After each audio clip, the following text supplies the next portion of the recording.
season for the Mets. They took 2 out of 3 from the Pirates to open the season. And with the start time of today's and tomorrow's games being moved up, shadows will come into play early in the game. Yep. Hyundai's starting lineup for the Diamondbacks got 4 switch hitters in there, starting with Marte, then Perdomo, Vargas, and Barrosa. Diamondbacks have been plagued with injuries. Carlos Santana just went on the injured list today. Luis Gurriel is out. Jordan Lawler is out. Freddie Peralta will face this Arizona lineup. And there are his Toyota numbers, and I will punctuate his career numbers against the Diamondbacks. 4-0 in 4 starts, 6 appearances, a 1.35 earned run average. Ketel Marte leads off. First pitch from Peralta well outside for ball 1, and we're underway. Marte, 3-time All-Star. Had a good year last year. 28 home runs and 893 OPS.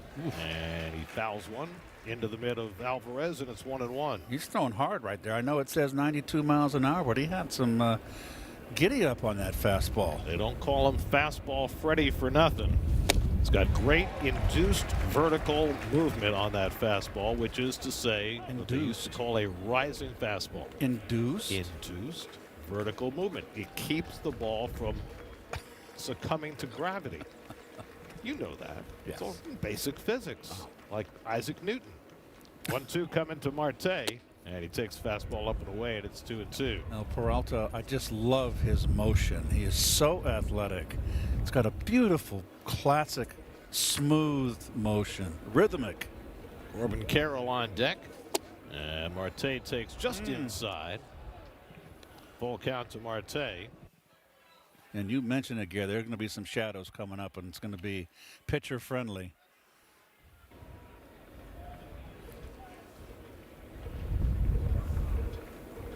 Three-two coming, and it's lined into center field, and Marte has a leadoff hit. So after all the fastballs, he found one to his liking, and the Diamondbacks have a leadoff base runner. Up and away fastball, Gary. That might have been out of the strike zone. Look at him get on top of this. Just a little flick of the wrist, and there you go. You got a bullet up the middle.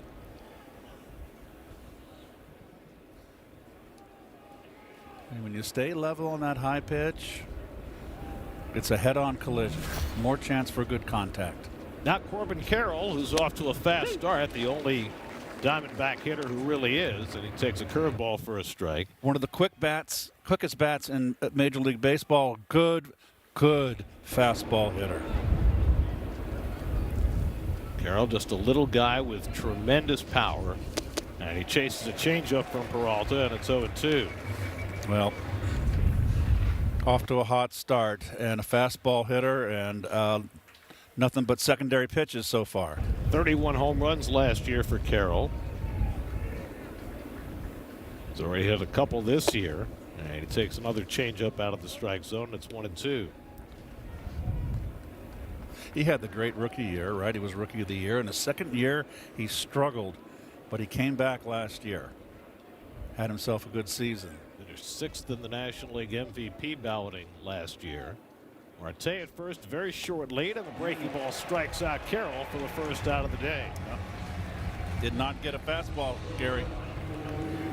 Your Car Shield Metropolitan defense. Vientos, because Polanco with the tender Achilles, is playing a lot of first base. He's making the most of his opportunity, red hot. Simeon, Lindor, Bichette at the regulars. Benj in left field, his first start out in left field this season. Here's Geraldo Perdomo, the shortstop.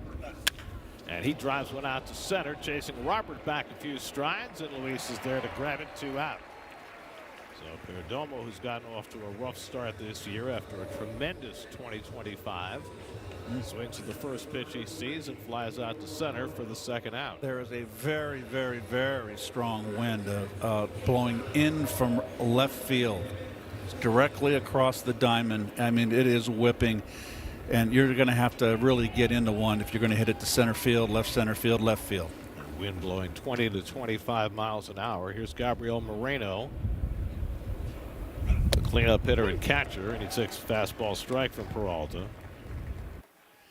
Moreno had an injury-plagued season last year, played in just 83 games, but he hit .285 with 9 home runs. He's got a Gold Glove to his credit. It was a tremendous trade that the Diamondbacks made with Toronto. They dealt Dalton Varsho, and they got back Lourdes Gurriel, who's a terrific hitter when he's healthy, and Moreno, who's an all-star caliber catcher. Peralta, after the leadoff hit, is retired too. Now ahead 0-2, and he bounces that slider. A ball and 2 strikes to Moreno as Alvarez is able to knock it down. Interesting how he came out of the chute against Marte, throwing gas around 5-6 pitch at bat, and has gone to his secondary pitches to the following hitters, following 3. Certainly is a day that should favor the pitchers. It is not a comfortable day out there. Another slider, and again, Alvarez able to get a piece of it, and it's 2-2. Yeah, the pitchers are always moving. They're in motion. As a hitter, Garrett, now who likes to play in cold weather? But you know what made me really focus on getting it on the barrel, making barrel contact. Does it make you bear down? Oh, you bet. 2-2 coming. Fastball away. Full count to Moreno. It just made me more focused because you didn't want to hit it off the end of the bat.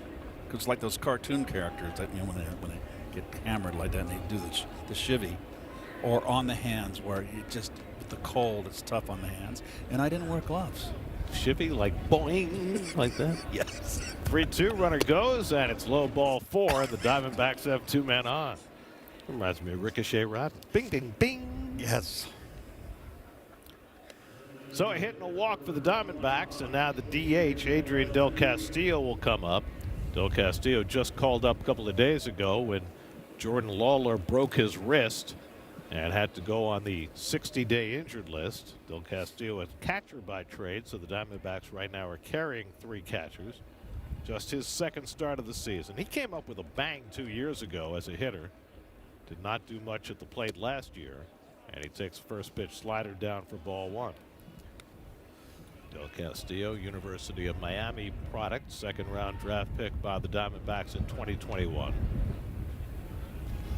Marte at second, Moreno at first with 2 down.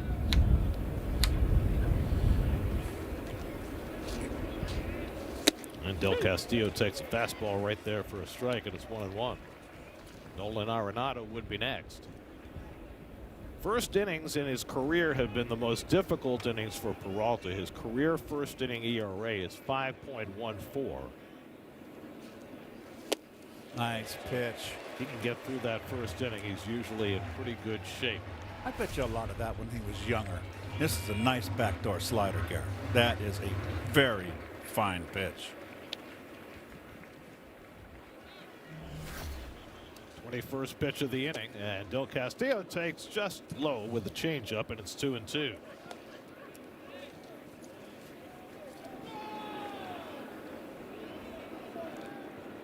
Peralta faced the Diamondbacks once last year. A no decision for him. And the breaking ball hit on the ground. Semion's got it and makes the play to first in time. And Peralta works around a couple of first inning base runners. Mets come to bat in the bottom of the first, no score. The Mets starting lineup, Brett Beatty sat on Sunday after jamming his thumb Saturday. He's back in there. Jorge Polanco in there despite his sore Achilles. Ronnie Mauricio was called up to take Juan Soto's roster spot. Mark Vientos is in there every day now with his hot bat. And there's Zach Gallen's number. He got shelled in the opening series in Los Angeles against the Dodgers. I think he went 4 innings. His second start at home against the Tigres, he pitched a good ball game and got the win. Big curveball, Garrett. Tigres, that's the striped cats. Yes, you got that right. And the Spectrum Diamondback defense, of course. You got to highlight Arenado. He hasn't won a Gold Glove in a few years, but he has 10 under his belt with 6 platinum behind the plate. Moreno, in his rookie season in 23, won a Gold Glove. Francisco Lindor leads off against Gallen and takes a fastball down for ball 1. It's been really weird. I don't know if there's a connection, but early in the season, Lindor was not chasing at all. He had one of the lowest chase rates of his career, and just in the last 2 games, since Soto's been out, he's been chasing everything. You know, I tried to watch the Giants series, Garrett, but the Giants played so horribly that I had to turn it off. Todd and I were not compelling enough to keep your attention. Has nothing to do with you guys. It just was The defense, I just was stunned. I would have finally 6-0, turned it off. You're one of a kind. 2-1 to Lindor, and he pokes one foul, 2-2. Lindor's always hit the Diamondbacks well. He has an OPS of 1,052 against Arizona, but he hasn't hit Gallen particularly well. None of these Mets have. Just 3 for 15 against this right-hander. Bichette to follow, and then Polanco, and he pulls one through the hole, a base hit. So Lindor, after going 0 for 10 the last 2 games, got on that fastball and yanked it through the hole for a leadoff single. Oh. Last year, the Mets and Diamondbacks split the season series. Soto had some big numbers against the Diamondbacks. Perdomo hit the Mets well. This is a frigid day. That wind is whipping, and good day just to stay warm. There's Bo Bichette, who had a nice bounce-back series in San Francisco, went 6 for 18 with 3 RBIs in the 4 games. I knew that he would find himself on the road, and he was obviously feeling it here the opening series. Get on the road away from the home fans and get back into the season and into the rhythm. And he's got the track record, and he already started swinging the bat good. Got some big RBI hits on the road. That gives you an idea how deep this Mets lineup can be. The fact that over the last 3 games they had Soto for all of 1 at bat, and yet they scored 24 runs in those 3 games on 40 hits.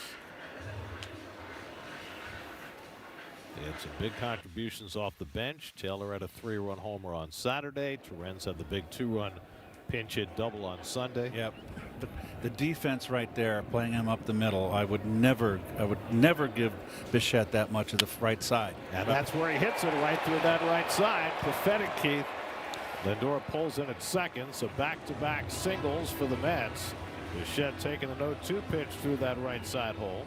He's a perfect, ideal third 2-hitter because you got to play double play depth, so the second baseman has to be close enough to get 2. He can't play over, so it's going to be an exposed hole with the first baseman holding him on.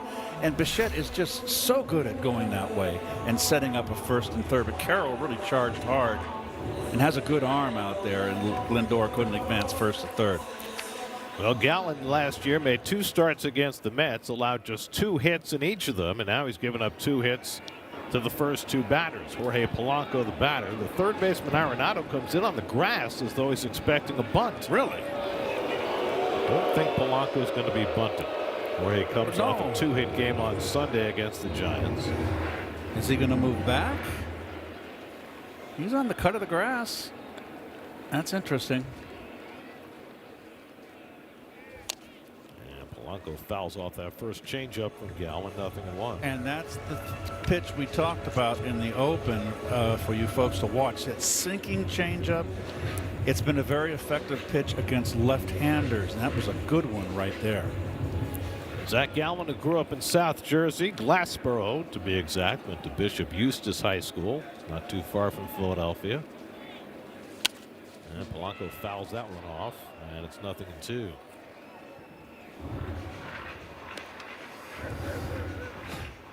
Okay, there you go. The changeup 13%, but he uses it more against the left-handers, which makes perfect sense to me.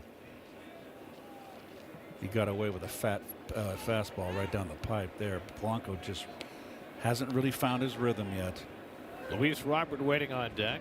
Lindor at second. Bichette at first. 0-2 to Polanco. And he slashes one the other way. Arenado can't come up with it cleanly, and that'll load the bases. Well, Arenado makes that play 9 times out of 10, but that time could not squeeze it, and it's an infield hit for Polanco to load the bases. You know, that goes as an infield hit, but to me that's a solid base hit. It's just a fine play to keep it on the infield. Got a glove on it, Arenado, and you notice that he moved back with the 2 strikes. So if he had been in, that was through the infield. 2 straight hits on 0-2 for the Mets to load him up with nobody out. Here's Luis Robert. 3 hits on Sunday, and he lays off the first pitch slider, ball 1. Luis 5 for 9 thus far with runners in scoring position. He's third in the National League in on-base percentage, and that might be the most encouraging thing of all. His chase rate is way down this year. He's drawing his walks. He's getting base hits to all fields. Chased that slider, and it's 1-1.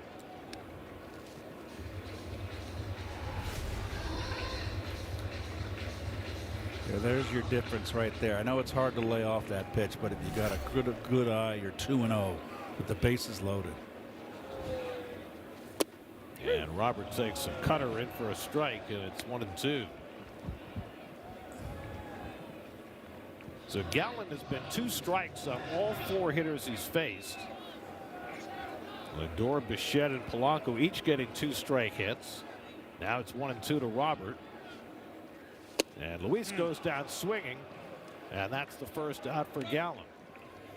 Well, big out right there, but he's not out of the woods yet.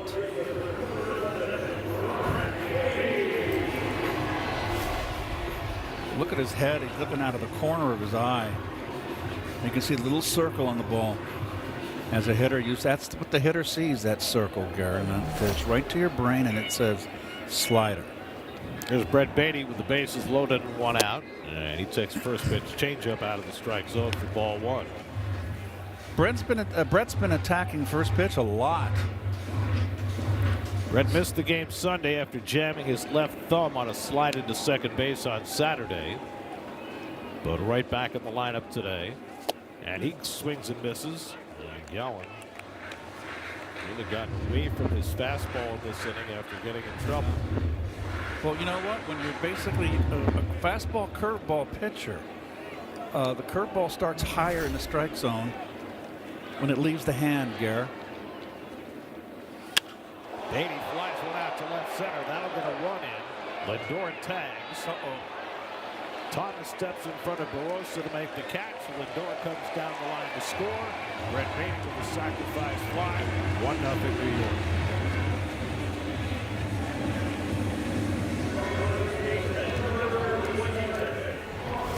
No, I got it. You take it, and Barossa backs off. So Lindor whispering in Vientos' ear before Mark comes up. Give him an idea of what to see from Gallen. Mark coming off a fantastic series in San Francisco, 8 for 16. He drove in 4 runs in the 4 games. Yes. Starting his 7th straight game after not getting off the bench in the first 4. It's an old saying in this game: hit and we'll find a place for you. That's true, and he's also Mark is a 5 for 9 with runners in scoring position. Bichette at second, Polanco at first with 2 down, a run home. Good And pitch. that cutter found the outside corner, a ball and a strike. Vientos has a home run on his ledger against Gallen, 2 for 9 against this right-hander. That wind is really whipping. It's getting stronger and stronger. You know, in Spanish, Gary, when it's cold, they say "hace frío," and it really just it means it makes cold. I never understood that. We frio. 1-1 to Vientos. And he pops one up into shallow center. Thomas right there waiting for it. And that retires the side, but the Mets bunch 3 hits and get a sac fly from Beatty to take a 1-0 lead after 1. Second inning, 1-0 New York. Freddie Peralta facing Nolan Arenado, and he misses inside for ball 1. Arenado traded in January from the Cardinals for a minor league pitcher. His numbers have fallen off drastically in the last couple of years. Last 2 years, he's at a total of 28 home runs with a .697 OPS. The previous 9 years, 297 home runs and an .890 OPS. Just 6 for 30 to start this season. He's got 4 home runs on his ledger against Peralta in just 39 career at-bats. Gary, he's always had an awkward swing. He drives this one out to left field. It'll hang up for Benj. And he gets over there to make the catch one away. Bench playing left field for the first time. So he's now played all 3 outfield positions in his first 2 weeks in the big leagues. Tracks that one down easily. The figuring on Carlos Mendoza's part was that Beatty has been playing on the right side, first base, second base, right field, all through spring training in the early season. So he'd keep Beatty there, even though bench clearly has the right fielder's arm. Ildemaro Vargas takes curveball for a strike. Vargas, the veteran switch hitter, back for a second tour of duty in Arizona. That's where he began his career in 2017. He's been with 4 other teams since. Vargas fights one off. Vargas playing first base with Carlos Santana going on the injured list.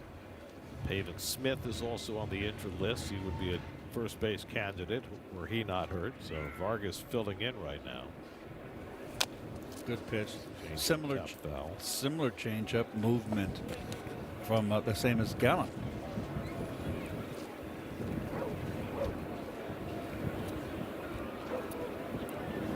Good sinking change. Rocket bat tapper past the mound. Lindor boots it. And Vargas is safe at first.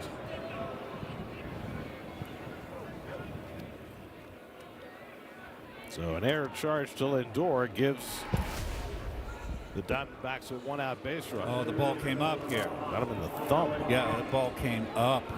Off the, you usually don't get a bad hop off the grass, and you can see he's chasing that that ball out of the strike zone at the end of the bat. Remember, I told you never want to get it off the end of the bat in a cold day like this. Lindor checking out that right thumb, make sure that's okay after bearing the brunt of that ground ball. Keep it warm as well. It's like a quarterback with that hand warmer. Yes. Alec Thomas, the batter. Thomas is a terrific glove in center field who has never hit much in the big leagues. Last year, 249 with 9 home runs. You know, Gary, as a hitter, when you watch both pitchers throwing that changeup sinking, and he's got a good backdoor curve that just missed. But to my point, trying to get you to expand the strike zone and fish for it. So you really got to be very much aware where that pitch comes out of his hand when you see it, because you got more time to read it and find out how high it is, where it's going to be a strike or it's going to be a ball. You know, this all happens in a split second, as you know. The ball's on top of you, but you'd be surprised how you can make a calculated decision at the plate. 0.4 of a second on average from the pitcher's hand to the time it crosses the plate. Like a blink of an eye. 3-2 to Thomas.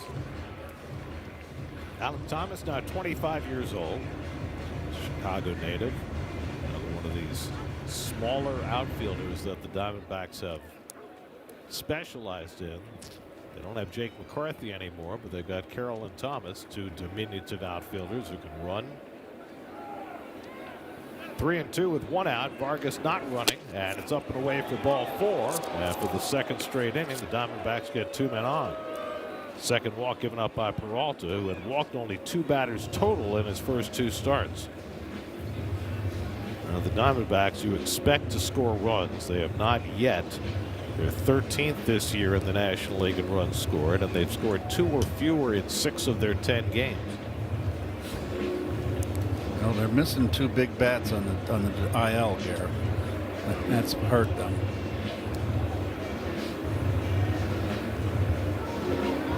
Torey Lovullo now in his 10th season managing the Diamondbacks. Took them to the World Series 3 years ago.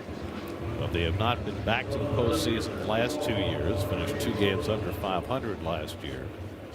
It's a very tough division with the Dodgers sitting at the top.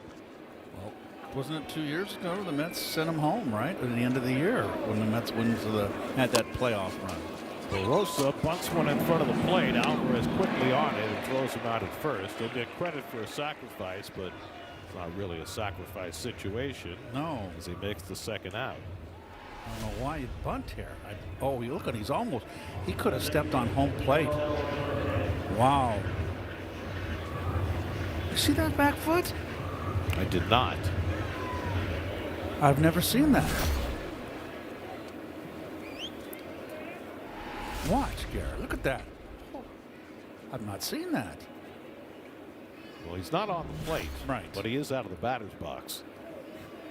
And they do credit a sacrifice, 2-3. 2 in scoring position now for Marte with 2 out. Del Marte worked a tough at bat his first time up, had a single to center field. So Peralta forced to throw a few extra pitches here in the second after the error by Lindor.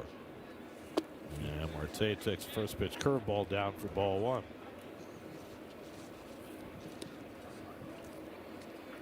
Freddie Peralta and Zach Gallen matched up in the wild card series in 2023, game 2 of that series, and Gallen bested Peralta that day as the Diamondbacks swept 2 games from the Brewers and moved on to the National League Division Series. Shading Marte in the outfield to left center field. Big gap in right center. And he swings and misses over the changeup, and it's 2-1. Shadows starting to come into play. Not quite yet.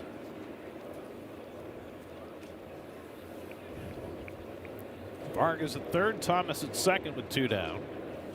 And another changeup, and Peralta gets even on Marte. 2-2. Well, they are chasing Garrett. And you can see the grip there. It's a good sinker. Starts out knees and breaks down. Arizona as a team has the second highest chase rate in baseball. Marte fouls off the curveball to stay on the at bat. And we're seeing it. We're seeing it early. The Diamondbacks way off the pace last year, with both the Dodgers and Padres making it to the postseason. Dodgers winning it all for the second straight year. Swing and a miss. He got it with the changeup. So Peralta works out of trouble in the second. That's his second strikeout. 1-0 New York. We're in Queens. It's the world's borough. What was your first guess? Probably when I was about 2 years old and I realized, hey, I live in Queens. Shadows not quite in effect yet.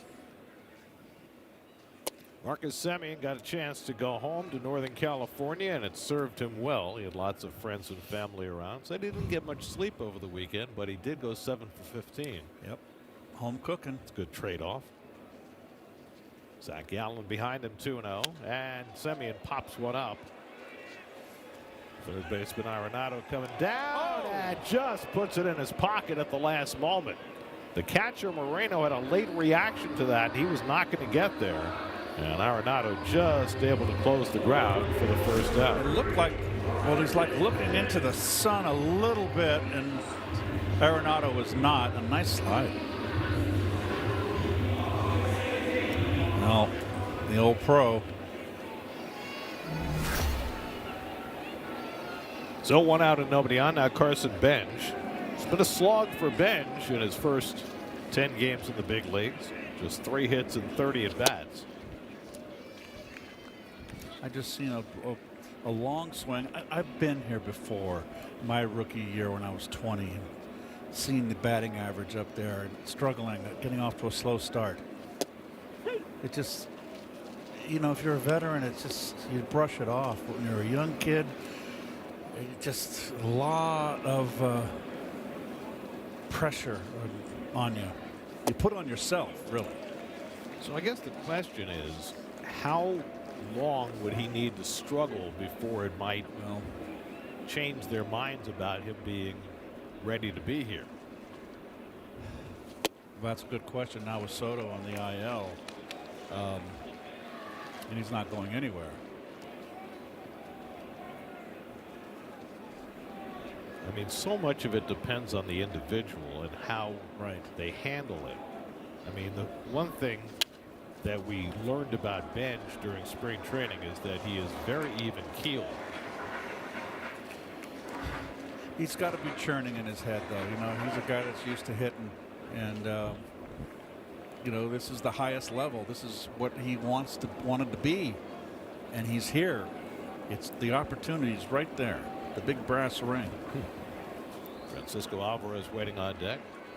3-2 coming from Gallen, and it's hit toward the middle of the diamond. Right there waiting for it is Perdomo. Close play at first, but he's out. 2 away. Hit that ball sharply. So just keep plugging. One thing's for certain, he's going to get an opportunity to play. Not going to be, okay, you're going to play one day, then you're off for 2. You know, he's going to, against right-handers, he's going to be in there. So 2 out and nobody on. Now Francisco Alvarez had a 2 home run game Friday in San Francisco, went 4 for 11 in that series, and he takes up and away for ball 1. Now he had the 2 home run game. He hit the one to center field and they were both bombs. And you know, when Francisco connects, they go. And then they're going to base it up the middle on Sunday. So he is carrying over what we saw the last month and a half of the season before he got hurt last year after he came back from the minors. Had an OPS over 900 in that stretch. He's over 1,000 for the season so far. Gallen behind him 2-0, and he takes a big rip. 2 balls and a strike. He doesn't get cheated, Gare.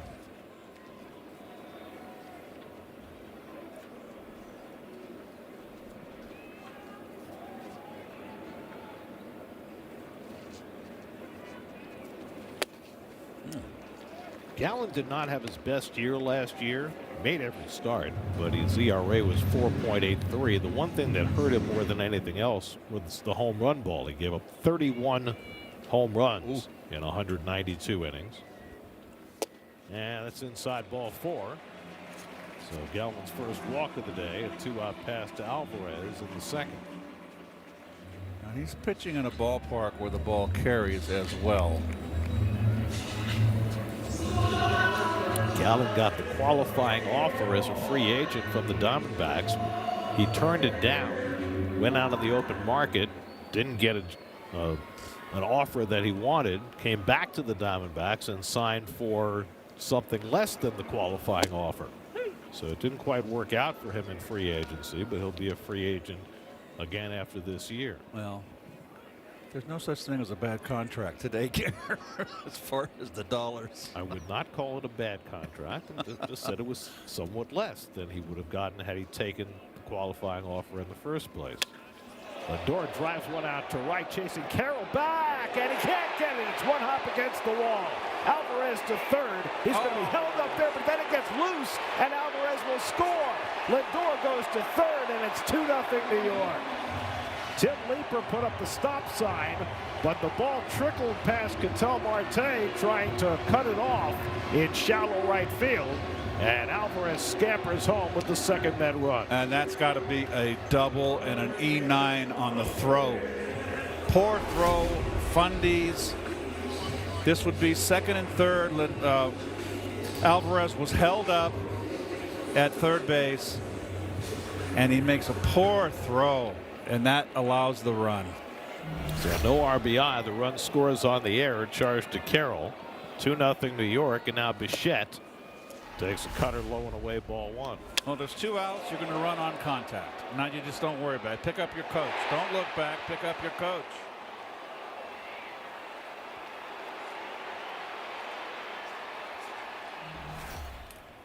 So the Mets catch a break. They caught a lot of breaks in San Francisco with San Francisco's defense.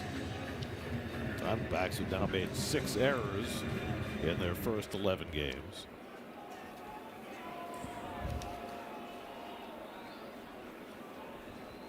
Bichette had a single to right field his first time up.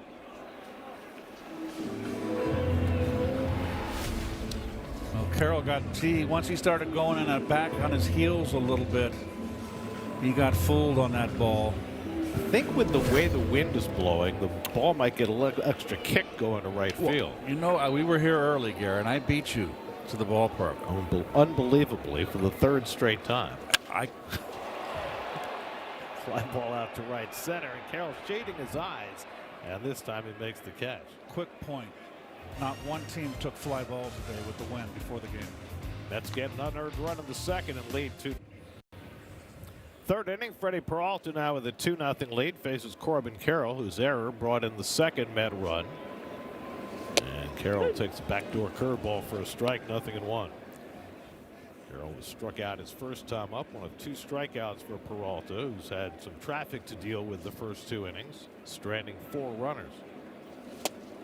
And a good change up there to get ahead on Carroll 0-2.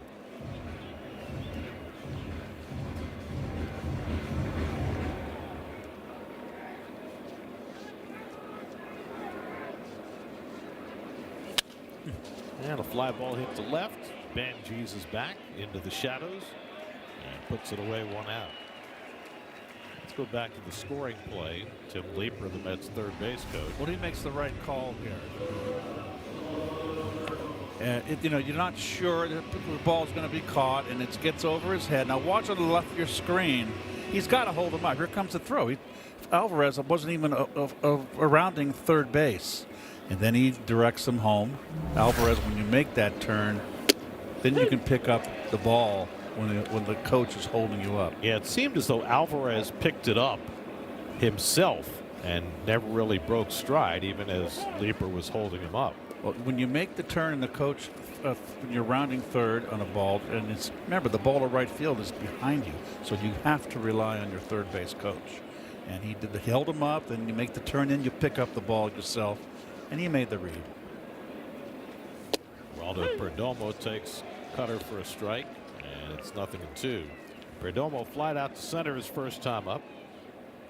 He had a tremendous year last year, drove in 100 runs, 20 home runs, 27 stolen bases, 851 OPS, and he just held the swing. Laz Diaz with the call. I think he held up. What's going on? What's Laz getting upset about? It's close. He's getting jaw. Oh, wow. I'm not seeing Laz lose a temper here. He's the only umpire in the shadows, so he's cold. Grounds it out to second. Semy's got it, and he throws out Perdomo 2 away. Ryan O'Nora calling the balls and strikes today. Chris Siegel, Eric Backus, and Laz Diaz, the crew chief. Evidently, there's Laz. Good guy. I'm surprised he's even keeled. Brian O'Nora has a wide strike zone. Outside corner to left-handers is wide, and the inside corner to right-hand hitters is wide. So it's on that inside corner, on that right side of the plate, depending on where you're looking. So he probably has a dominant eye. I have no idea. Usually when an umpire has a wide strike zone to left-hand or a right-hand hitter, he has a wide outside corner strike zone to a left-hand hitter, the opposite. But he's consistent on that right side of the plate. Peralta trying for his first 1-2-3 inning of the day, facing Gabriel Moreno, who walked his first time up, and takes that inside. Ball on a strike. So far, Arizona's hitters have been chasing out of the strike zone on Peralta, all of Peralta's breaking stuff, secondary pitches. Well, as mentioned, the Diamondbacks have the second highest chase rate of any team in the majors, which is interesting because they also have the lowest first pitch swing percentage. And nice. Flying to short right at Lindor for the third out. And you'd think a team that takes that many first pitches wouldn't chase so much, but apparently they do. The first 18,000 fans at the Mets Athletics game this Saturday, when it should be a lot warmer. We'll get a Juan Soto bobblehead celebrating his 40-30 season. Get your tickets now at Mets.com/tickets. It's supposed to warm up over the weekend? Yes. Hallelujah. Weather was beautiful in San Francisco, by the way, Keith. I heard, my brother told me. It was in the 70s the last 2 days. Gary was disheartened that we couldn't, we don't see much of each other. We're coast to coast. You just have to fly him to the East Coast. I plan on it this summer, as a matter of fact. Look at that nice changeup from Gallen. What movement. Sinking movement. Quickly 0-2 on Jorge Polanco, who had an infield hit off Arenado's glove on an 0-2 pitch his first time up. That's with 4 hits in the first 2 innings against Gallen. They had 4 hits in 13 innings against Gallen in his 2 starts last year. Beat the Mets in back-to-back starts in early May last year.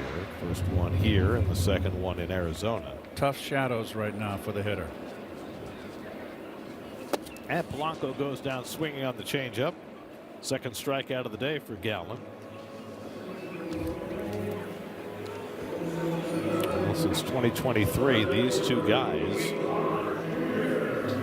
right at the top of the chart as far as victories are concerned.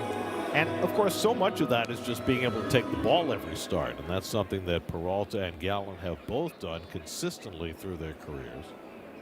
Gallen made 33 starts last year. Peralta made 33 starts last year.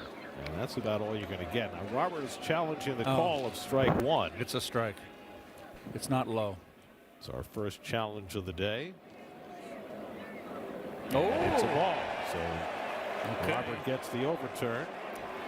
ABS powered by T-Mobile. So the Mets are 1-for-1 on challenges today, and Robert takes a strike and will not challenge that. 1 ball, 1 strike.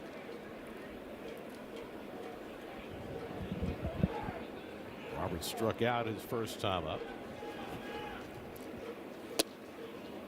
And he takes that slider off the plate. 2 balls and a strike. Notice Robert stands very upright. Doesn't bend over at the waist. Very tall in the box. Got that off the hands and flighted foul. 2 balls, 2 strikes.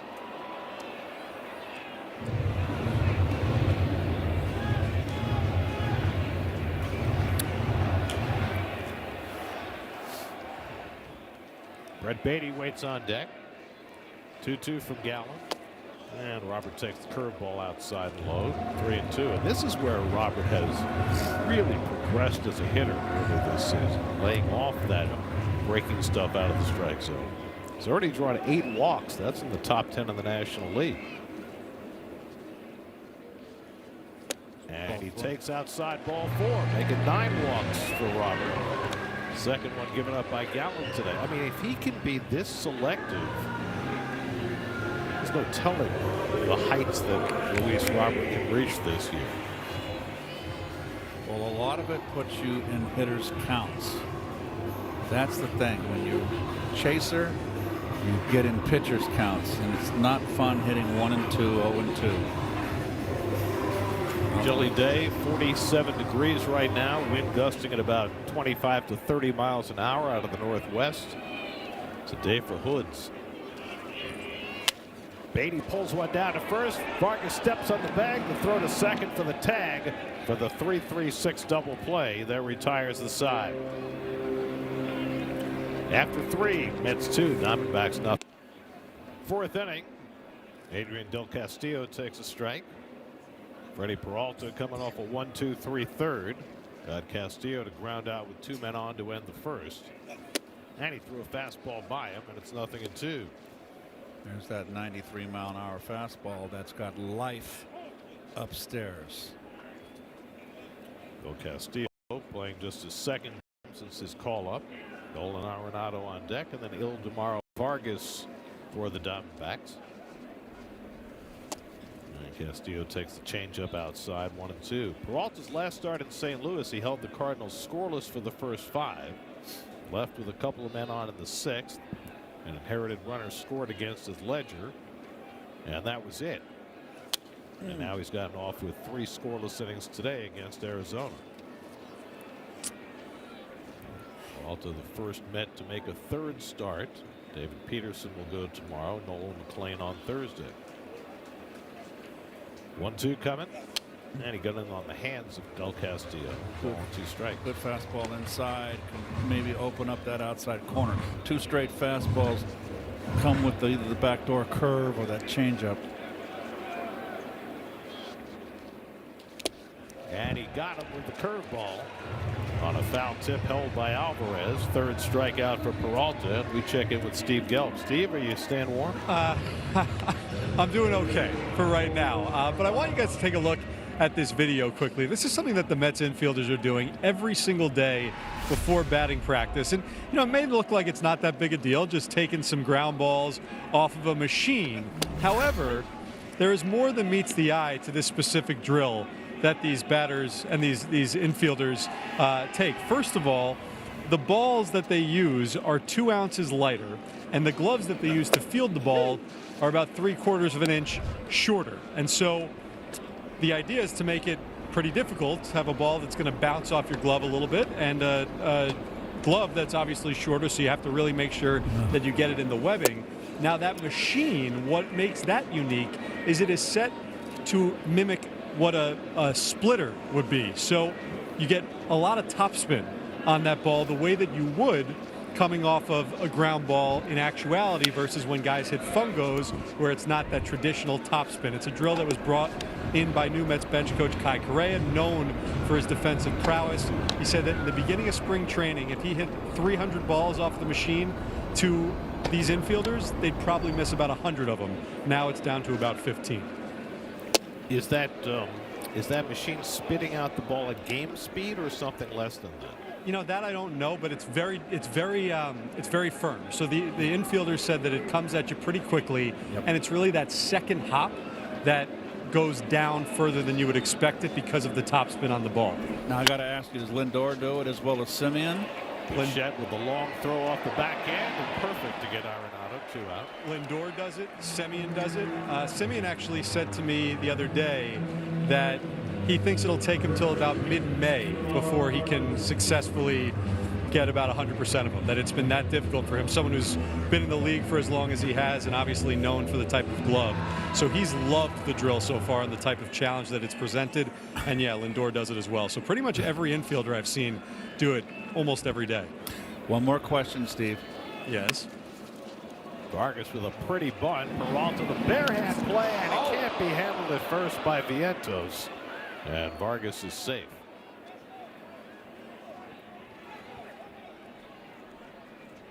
Interesting bunt right there. And it's an out if Vientos makes the catch. He does not. Oh, he came off the bag too. Yep. It would have been base hit. Yep. They gave him a base hit. One more question, Steve. That was all guys fielding it off to the side on their forehand side. Do they switch sides and do their backhand side as well? And do they do it in straddle in front? They do. So I have seen them move to all different positions. Today, actually, I saw Lindor specifically working a lot on his backhand. They had him set up doing his backhand. So they're constantly moving around how they're fielding those balls. And again, trying to make sure that they're comfortable in every position with something as difficult as this machine makes it. Well, it's all hand-eye coordination here. The ball gets to you quicker. It is firm, as that's the term that Steve used, and that's the proper term. So it's just a smaller glove. It's just hand-eye coordination. I don't think you'd be able to get me over there to do that pregame.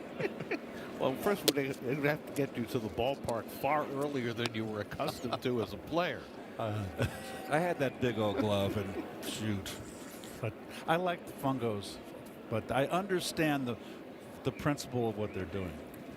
You probably didn't need as much help as, you know, your average major league infielder in terms of your hand-eye coordination and your ability to, you know, adjust to fielding ground balls.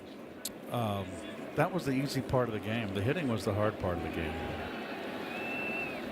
I'm sure every Gold Glover, I'm sure if you talk to Arenado would say fielding's the easiest part of the game. 2-2 to Alec Thomas. Vargas at first after the bunt hit. You notice how many pitches the pitchers, both sides, have been baiting hitters out of the strike zone? I think because of the shadows. A lot of bait pitches that start out in the strike zone and go into the dirt. Seeing a lot of it from Peralta and Gallen. Vientos drops behind Vargas, who will be running with 3-2 and 2 down. Thomas fouls one off his leg to stay in the at bat. And there's another chase right there, breaking the ball in the dirt. So if I was on the bench and with the team, I would exhort my hitters, make them get the ball up. That was my mantra sometimes, because pitchers are out there trying to expand the strike zone. With that with Peralta, he throws you a fastball up. Definitely gets a lot of swings and misses. It's up and down the ladder right there. Struck out 3 today. He's walked 2. 7th pitch of the at bat coming to Thomas. And he popped it up. Third base side, Bichette into foul ground. Sign retired. Middle of the fourth at Citi Field. Mets 2, Diamondbacks nothing. User experience. Scan the code to download the MLB app today. We did our Around the Majors segment right before the game today, and we showed that Cade Horton was placed on the injured list. Well, there's an update, an unfortunate one for the Cubs. Greg Counsell, the Cubs manager, announced that Cade Horton is going to undergo season-ending elbow surgery. Was that Tommy John? Tommy John, an internal brace, one of those. But that's just amazing how. I just wonder if all the movement and the way they manipulate the ball, Gary, to make it move left, make it move right. I just wonder if it just puts more pressure on the elbow. There's just so many of that. Well, I think that is part of it, but part of it is that pitchers throw every pitch at maximum effort. Yeah. It never used to be that way, but that's the way they're taught. That's the way they're rewarded, by putting maximum velocity and spin on every pitch. Yep. And so the injuries follow. Horton last year as a rookie, 11-4, 2.67, finished second in the Rookie of the Year balloting behind the Braves catcher Drake Baldwin. And now he's done for the year. It's a huge blow for the Cubs. Vientos fly to center his first time up, leading off in the bottom of the fourth. Mets leading at 2-0. And he fouls back a high fastball, full count. Marcus Semien and Carson Bench to follow for the Mets. See where Pat Murphy's got those Brewers off to a hot start at 8-2. They're stealing bases. They're using all that athleticism and speed here we saw last year. They beat the Red Sox yesterday. And it's called strike 3, so Gallen comes from 3-0 to get Vientos. Surprised him with a 3-2 fastball, and that's the third strikeout for Gallen. Now that is a good pitch. Now I can't say that all the time we see fastball right down the pipe and the guy's taking it out. He's looking for a breaking ball. When you're protecting the plate, you're vulnerable in, and that good inside corner fastball, sometimes it just locks you up. Here's Marcus Semien, who fouled out Arenado his first time up, and he takes a cutter for a strike.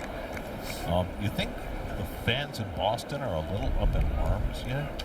2-8? Oh, and they made all those moves to improve the ball club. Well, they certainly improved their pitching. Yes. But it's not quite going their way quite yet. And with the Yankees off to a hot start, they're already 5.5 games out, less than 2 weeks into the season. Semien takes changeup low and in, 2 balls and a strike. A lot of, we would call it nibbling today in our generation of play. It's just trying to expand the strike zones. Got 2 cagey pitchers out there that know what they're doing. Semien flies one out to left. And right there is Barossa. They put it away, 2 out. Check out the road ahead. Your radio home for the Mets is 8:80 a.m. and streaming on the free Odyssey app. Another 4 o'clock game tomorrow. That's a change from the original schedule. Then keep it at 7 o'clock for Thursday. Then the A's are in for 3 over the weekend, and then the Mets go right back to the West Coast, going to L.A. and Chicago on the next trip. Are you going to L.A., Gary? Yeah. I wish you luck. Why? Why are you saying that? What do I need the luck for? Are you going to go back to, you're not going to Anaheim, are you? Yes, I'm going to Anaheim. You going to San Diego? No, I'm not going to San Diego. I'm going to Seattle. I like Anaheim. I like that stadium. I like that fan base. It's really the only place we broadcast from where we kind of are sitting outside. Yes. Yeah. It's an old ballpark, and I just love it there. Bench grounded out short his first time up, and the Angels are off to a nice start. They're 6-5, and last night Jose Soriano became the first 3-game winner in the majors. Through 8 innings, struck out 10 against the Braves. Soriano's 3-0 with an 0.45 ERA to start the season. Bench takes a strike, 3-1. It's nice to see Mike Trout back and healthy again. Yeah, sure is. Playing center field again. So perhaps the Angels have a chance this year. Outside ball 4, and Bench is on with a 2-out walk. With Now you got to watch the stolen base. Bench has already stolen 4 bases despite not being on base all that often. That is the second time that Gallen has walked a batter with 2 outs. Yeah, first the 9-hitter and then the 8-hitter. First one was Alvarez, and he came around to score. Gallen last year gave up 14 steals and 17 tries. Moreno has a strong arm behind the plate. Benj is 4 for 4 stealing bases. Only one National Leaguer has more. And Gallen is aware. I've always wondered why fans boo when a pitcher throws over to first base. You know, it made more sense when pitchers could make unlimited throws to first, and if a guy threw over 4 or 5 times, then, you know, you understand the fans' frustration. But now you can only throw over twice. Right. Well, you can throw over 3 times at your own peril. Well, good luck with that. You've already seen Clay Holmes balk this year because he made 3 throws during one plate appearance. Alvarez takes inside. Just got the hands out of the way. A ball and strike. They're going to pitch Francisco in. You know, you're not going to let him extend his hands and then try to throw that slider and get him to chase.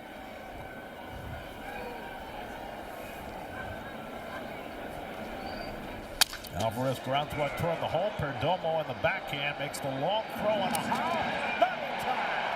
Alvarez beats it out for an infield hit. Rook is back. It died a hero. Wondering how you don't get the force out here. I know Benj runs well. I don't think he had a chance to get Benj. Benj got a great jump off first. Oh, nice purple glove. God, look at that nice color. And that's color coordinated with that uniform. So nice stretch.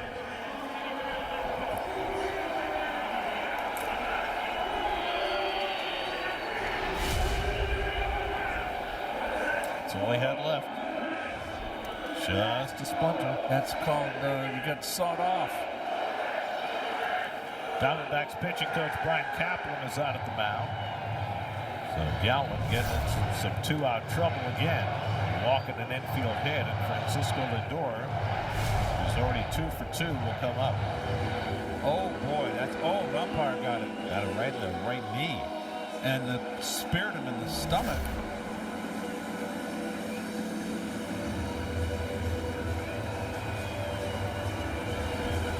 Bryant's just fine.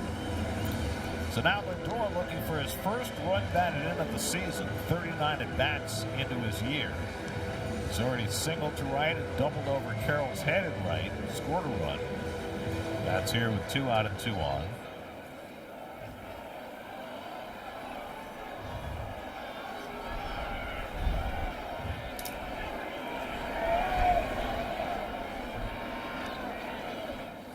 Francisco hunts the first pitch and pops it up in foul ground. Moreno racing for it. Over comes Arenado and makes the basket catch to retire the side. A piece of cake. That's strand the pair in the fourth. Still 2-0. It is April the 7th, and that means happy birthday wishes go out to our producer Greg Picker. That's Greg with 3 G's. 62 candles today. Happy birthday. And he's been with us for 21 of them. And you know, folks, I have a hard time. I'm 10 years older than Greg, and he's my boss, and I don't like taking orders from someone younger than me. Happy birthday, Greg. How's the icing? Good. Okay. Make sure you send a couple pieces up here. Nice job, guys. Good cake. 5th inning, 2-0 New York. Jorge Barosa sacrificed his first time up, and Peralta misses upstairs for ball 1.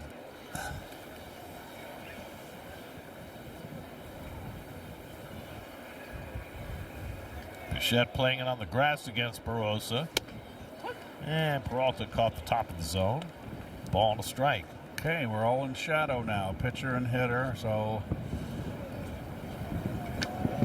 no effect, negative effect for the hitter. Oh, how about the sun against the batter's eye and the center field fence? Does that come into play at all? No, because your focus is not in the distance. Your focus is that pitch coming out of the hand, that point of release.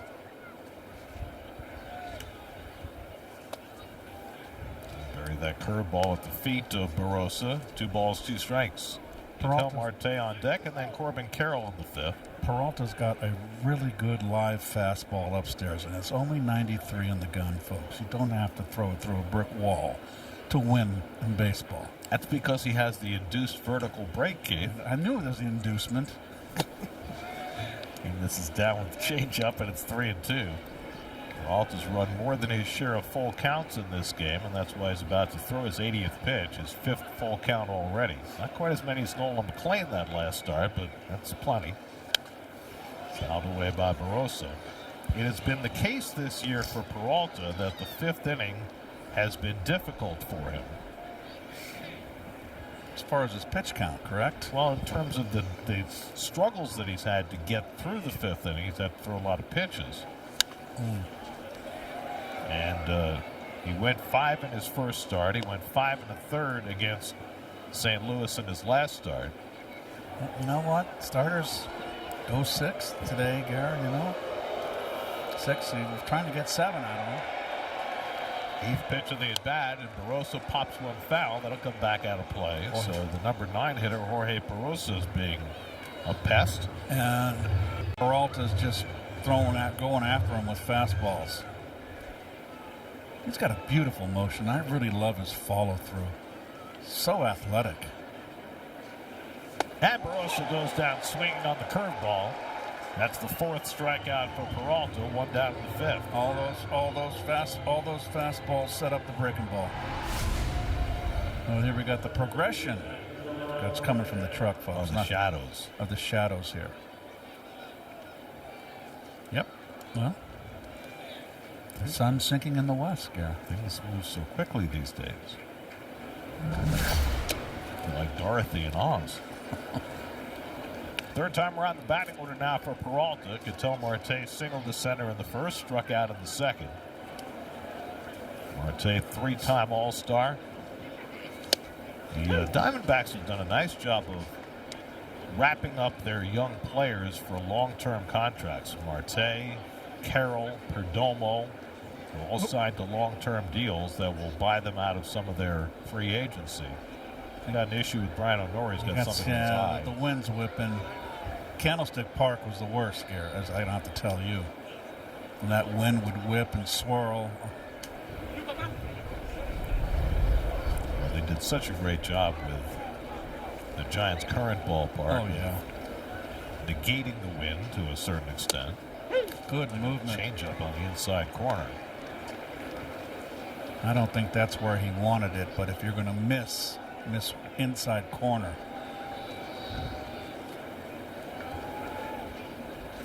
Another one. Marte takes it for strike 3 call. Came right back with that inside changeup. No challenge for Marte. Back-to-back strikeouts for Peralta to start the 5th. That makes me wonder if that was planned, where he wanted it. 2 in a row. I mean, you got to start it 4 or 5 inches inside off the plate, and then it comes back over the inside corner. Watch the reaction of the hitter. Freezes him. Yeah, that might have been a ball. That might have been one he would have considered challenging if it were a higher leverage situation, but with 1 out and nobody on in a close game. But you don't want to look like you're selfish, Well, too. that's exactly right. I mean, if it's the bases loaded in that situation, then for sure you challenge it. But with nobody on base, you save your challenge for later. I think they got crossed up here, Gary. How do you get crossed up with the pitch count? I mean, when Alvarez presses the button on the pitch comp, it speaks the pitch right into Peralta's ear. Those pitchers out there, Gary, you never know. I think just between the getting the sign and going into the windup, you forget. Pulled on the ground, past the diving Vientos and into right field. Corbin Carroll's got a base hit. Just the 3rd hit against Peralta, all singles. High fastball. Out of the reach of Vientos.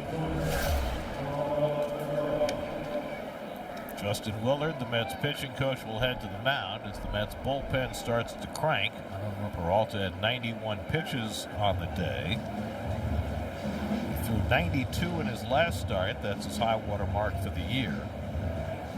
He's got 2 strikeouts, give up a base hit. I don't see any trouble. He's in complete command. Oscar Brazoban, who's just been fantastic so far this year. Really, the whole Mets bullpen has been great. And Brazoban's a great story, isn't it? It's just a wonderful story.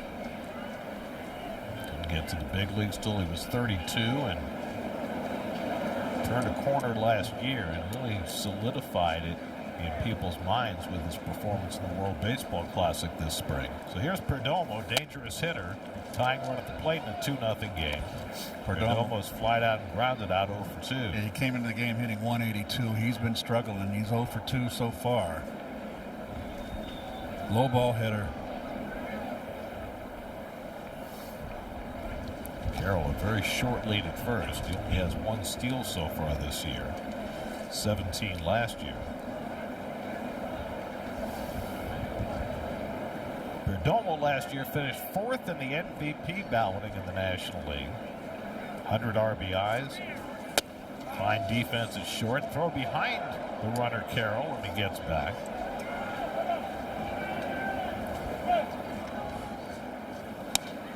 Two 2-0 to Perdomo.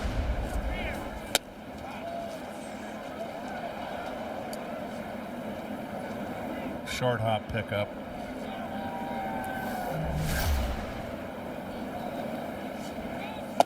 And Perdomo takes a 2-0 slider for a strike. A little late breaking slider. Little tiny one that broke late. Look at all the hoods. I think New York fans have had enough cold weather this winter. Is it still winter or is it spring? It's been spring for quite some time. I never pay attention to the seasons. We have beautiful weather here for the opening day game that we didn't do. But it's been pretty chilly for all the home games since. And we'll be again tomorrow. If you're coming for the early start at 4 o'clock tomorrow. 2-1 to Perdomo. And slider at his feet. And it's 3-1. Now, like dicey pitch right here. They'll probably send Corbin Carroll at first. Moreno, the on-deck batter. 3-1 to Perdomo. Nope. And it's in for a strike. Ouch. The fastball, 3-2. Oh, gosh.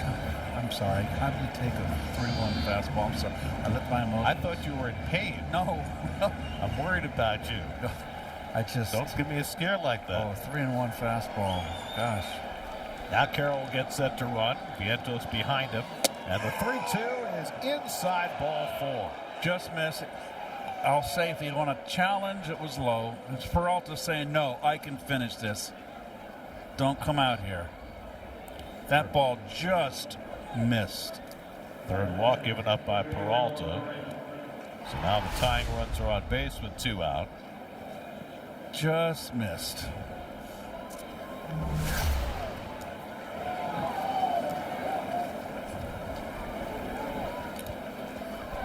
So now Gabriel Moreno hit a line drive right at Lindor his last time up.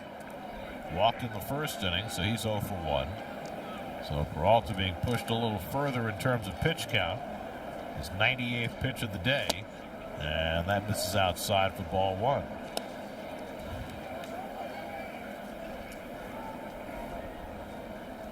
Moreno 0 for 4 with runners in scoring position thus far this year. Excellent speed on the bases. Carroll at second, Perdomo at first, and Moreno takes a strike. 1-1. Peralta's given up just 3 singles, but he's walked 3, and he's had a lot of full counts, so he's run up his pitch count. Now about to get to 100 pitches for the first time this year. And he picks off the outside corner with the fastball, and it's 1-2. Oh, good fastball, borderline, right. He didn't. Moreno didn't think it was a strike, but if it missed, it just missed. And that is a big league pitch when you're behind the count. Although it was 1-1, big pitch. Most pitches Peralta's ever thrown in a game is 113. First Met pitcher to get to triple digits this year. 1-2 coming to Moreno. And the curveball hit him, and that'll load the bases. Well, Peralta was right on the edge of getting through this fifth inning, but now he's going to be coming out of the game. Oh, this is just, I mean, for a pitcher, it's so frustrating. And that's that fifth inning, Gare, you talked about. Struck out the first two batters in the inning, but a single, a walk, and a hit by pitch load him up. And Brazoban will be coming in. Call to the bullpen brought to you by Nissan. Shop NissanUSA.com. Peralta leaves with a 2-0 lead. Dude, just keep moving around and find some sunshine. Well, those right field seats are right in the sun. When you're in the shadows here, it's cold. Well, it's also Barking Park Day, so a lot of the folks in the Coca-Cola corner have their pooches with them. Those chihuahuas, those short-haired chihuahuas, they're probably shivering. Well, it's a 3-dog day. Huascar Brazoban in to face Adrian Del Castillo. Bases loaded, 2 out. And Del Castillo takes the first pitch changeup for a strike, 0-1. Brazoban has been just wonderful so far. Faced 4 batters on Sunday against the Giants, retired all 4, and got the win. And Del Castillo swings and misses at a changeup, and it's 0-2. 90-mile-an-hour changeup. First one was up. That one was a good one. Good location. Del Castillo is grounded out and struck out. Brazoban ahead 0-2. Missed low and inside with the changeup. 1 ball, 2 strikes. Freddie Peralta threw a season-high 101 pitches over 4 2/3, 3 hits, 3 walks, 5 strikeouts, and a hit by pitch. And Brazoban trying to keep his ledger clean. 1-2 coming. Now back. 4 straight changeups.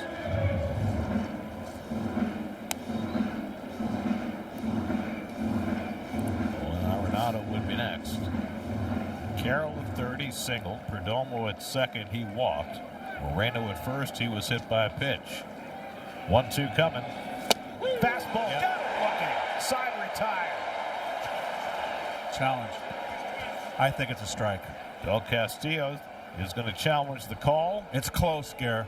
Nope. It was a ball. Just missed. Just missed. That is a perfect time to challenge. Such a high leverage situation. Absolutely. That's exactly what it showed us on the screen.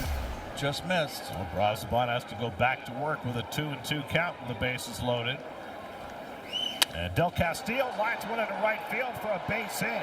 Carroll is in to score. Perdomo heading home.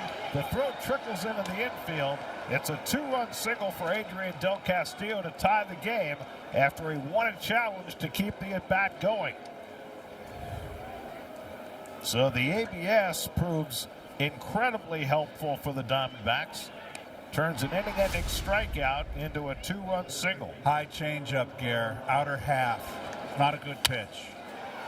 Stayed in and not a good throw at all. That is, bowling for dollars there. So the 2 inherited runners come home against the ledger of Peralta, and we start fresh 2-2 with Nolan Arenado coming up against Brazoban. Well, that is what the ABS system is designed to do. And this never lies. Oh, that's the base hit. I thought we were going to see the pitch prior. And it was over the plate. Look at that, right up, change up, so it doesn't sink. Belt high, stayed back. He was also on top of the plate, Gare. Good coverage on the outside part of the plate. So now Nolan Arenado, who's 0 for 2, he's lined out and grounded out. Arenado 1 for 2 in his career against Brazoban. Moreno, the lead run, is at third. And Arenado takes first pitch fastball for a strike. So Adrian Del Castillo's first hit of the season. He was just called up over the weekend because of all the Diamondbacks injuries. And his first hit of the year drives in a pair. Ball and a strike to Arenado.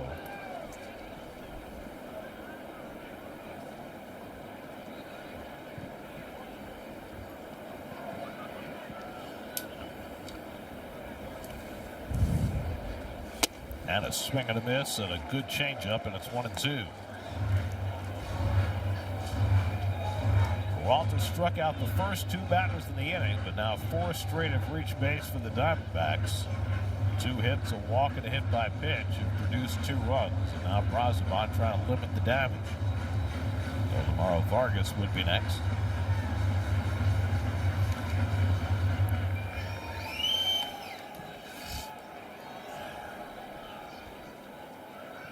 One-two to Arenado. And he tried to lay off, and he stopped it in time. Yep. 2 balls, 2 strikes.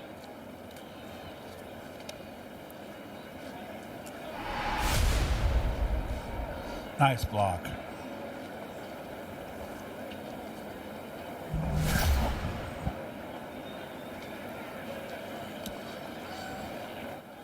Arenado flicks one into shallow left center. That may fall, and it does for a base hit, and the Diamondbacks take the lead. Nope. Nobody covering second base, and so Arenado arrives there safely. 3-2 Diamondbacks. A little pop fly from Arenado, falling into no man's land in left center to make it 3-2 Arizona. There's a case where all the middle infielders are moving out to try to make the play. No one's covering. Was that the first baseman's job? Vientos is not a first baseman. You can't fault him. So there's nothing else to do than to cover. So 3 runs are home, all after 2 out and nobody on. All 3 runs charged to Peralta, who left the game with a 2-0 lead.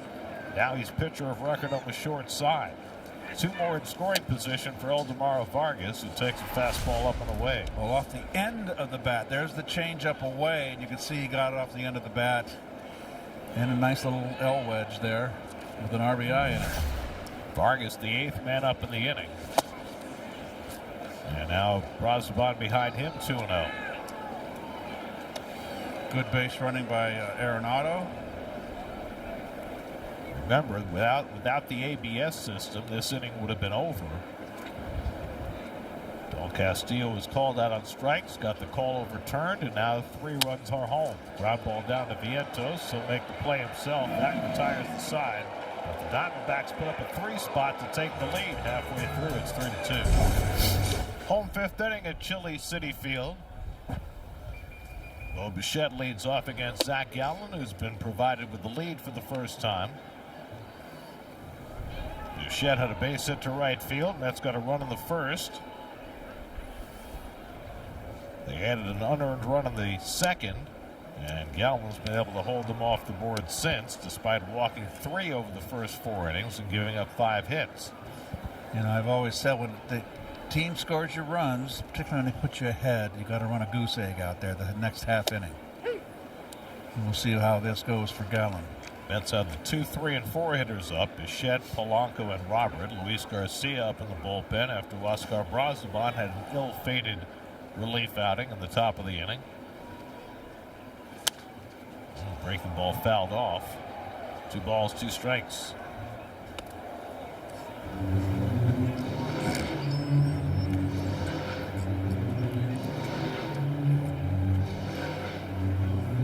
Zach Gallen is a Jersey kid. He grew up pitching in cold weather.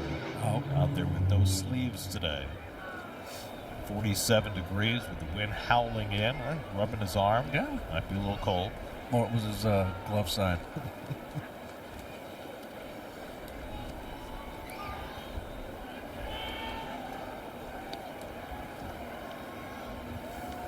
Two coming to Bichette, and he struck him out. Good change up to get him. Ball in the dirt, and Moreno makes the toss to first.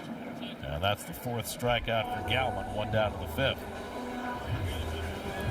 You know why Zach Gallen was number 23? Tell me. Big Michael Jordan fan. Oh, really? Okay. Well, nothing wrong with that. Decided to go with 23 instead of 45. Did he play hoops when he was a young kid? We know that? I don't know.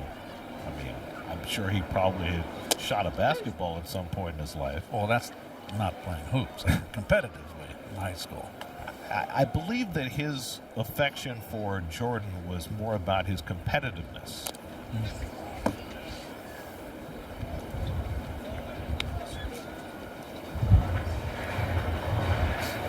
So really, it should be a 3-1 ball game. One gift run with bad fundies by Arizona. Well, with last year's rules, it would have been 2-0 or 1-0. No, that's true. Good point. You gotta roll with what is. 0-2 to Polanco, who had an infield hit in the first, 1 for 2 on the day. He takes that one at his feet. 1 ball, 2 strikes. Luis Robert waiting on deck.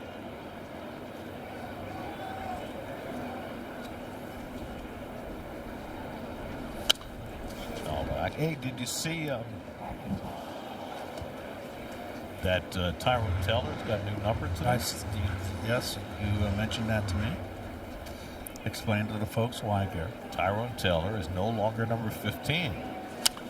Polanco lofts one out to right. Carroll shading his eyes. That's a big and stays with it. 2 out. Big sun out there. So Tyrone had number 15. He's now wearing 28 because 15 is going to be raised to the rafters in September. It is. In honor of Carlos Beltran. Much deserved. You know, it was funny how Carlos in the press conference had a lot of ups and downs. I don't remember the only down was his first year where he struggled. He had tremendous numbers as a Met. Well, he had great years. He's arguably the best outfielder the Mets have ever had.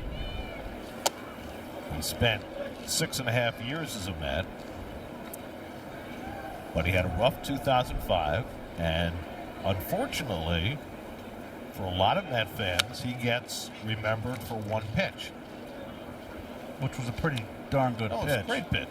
I mean, Adam Wainwright was a great pitcher in his rookie season and threw him a hellacious curveball. And it's a defining moment for him. It was. And unfortunately, there are some people who only think of Beltran in that context. And I think that's part of what he's talking about. And also, remember that he was introduced as Mets manager and then had the job taken away. So that also is something that I'm sure he was talking about when he was talking about ups and downs. Now, when I said it was a defining moment, it wasn't a defining moment for Beltran. Wainwright. It was for Wainwright. That made him into the superstar that he was getting that out. He came in relief, I remember, right, Garrett? He pitched relief that entire postseason. Right. Anyway, Carlos was a magnificent player. Yes, he was. A 5-tool player, great speed, great power, great base stealer. Yep. Good base runner, smart player. Switch hitter who hit just as well, both sides of the plate. And with power both sides. Great fly catcher in center. He could play. Yanked foul down the left field line by Robert.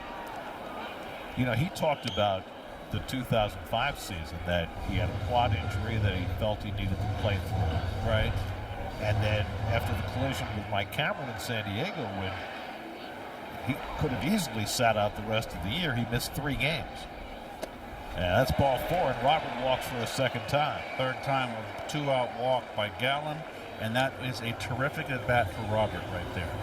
But the other thing that Carlos said during his press conference today, he said, "I've matured a lot when I was in New York. I grew up as a person and as a player." And I think that's really true. I think that he learned a lot from being in New York and having some tribulations. And he became one of the most well-respected figures of any player in the game. And he said that he looked to Pedro Martinez as a guide for him when he came over. Pedro was a pro. Well, and he also said Pedro had played in a big market, played in Boston, Right. and knew what the pressures of playing in the big market were like. Because after all, before Beltran signed with the Mets, he had been in only Kansas City, and then for a few months in Houston. And the other thing that happened to Carlos in his first year with the Mets, and not just the first year, but for years after that, is every time he went back to Houston, he got booed vociferously because he had not re-signed with the Astros. So, he had a lot of stuff to deal with, and he handled it. And I'll never forget, after the rough 2005, early in the 2006 season, he hit a home run, and Julio Franco almost pushed him out of the dugout to take a curtain call. Right, I remember. And I thought that was a real turning point for him in terms of his relationship with the fans and his relationship with New York. The catcher, Moreno's going to challenge this call. Looked like he was inside. It looked to me inside, too. Yep. Make the right call with Sterling Optical. See clearly and look great doing it. That wasn't even really close. I remember the great catch he made in Houston here. That 17-inning game. Oh, wow, what a catch. See if Beatty swinging 3-0 with the tying run at first and 2 out. And Brett takes all the way, a strike, 3-1. Mark Vientos waiting on deck.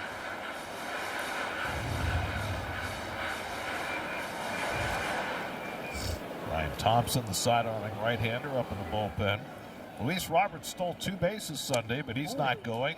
And the fastball in for a strike, 3-2 to Beatty. So Brett got ahead of the count, 3-0. Gallen came back from 3-0 to strike out Vientos in the last inning. Now Robert gets set to run on 3-2 to Beatty. And Brett takes strike 3 call. Took 3 straight pitches after getting ahead 3-0, and Gallen gets out of the inning. 6th inning in the big city.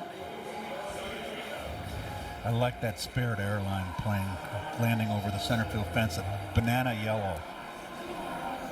I have not flown on Spirit, but I love the color. Okay.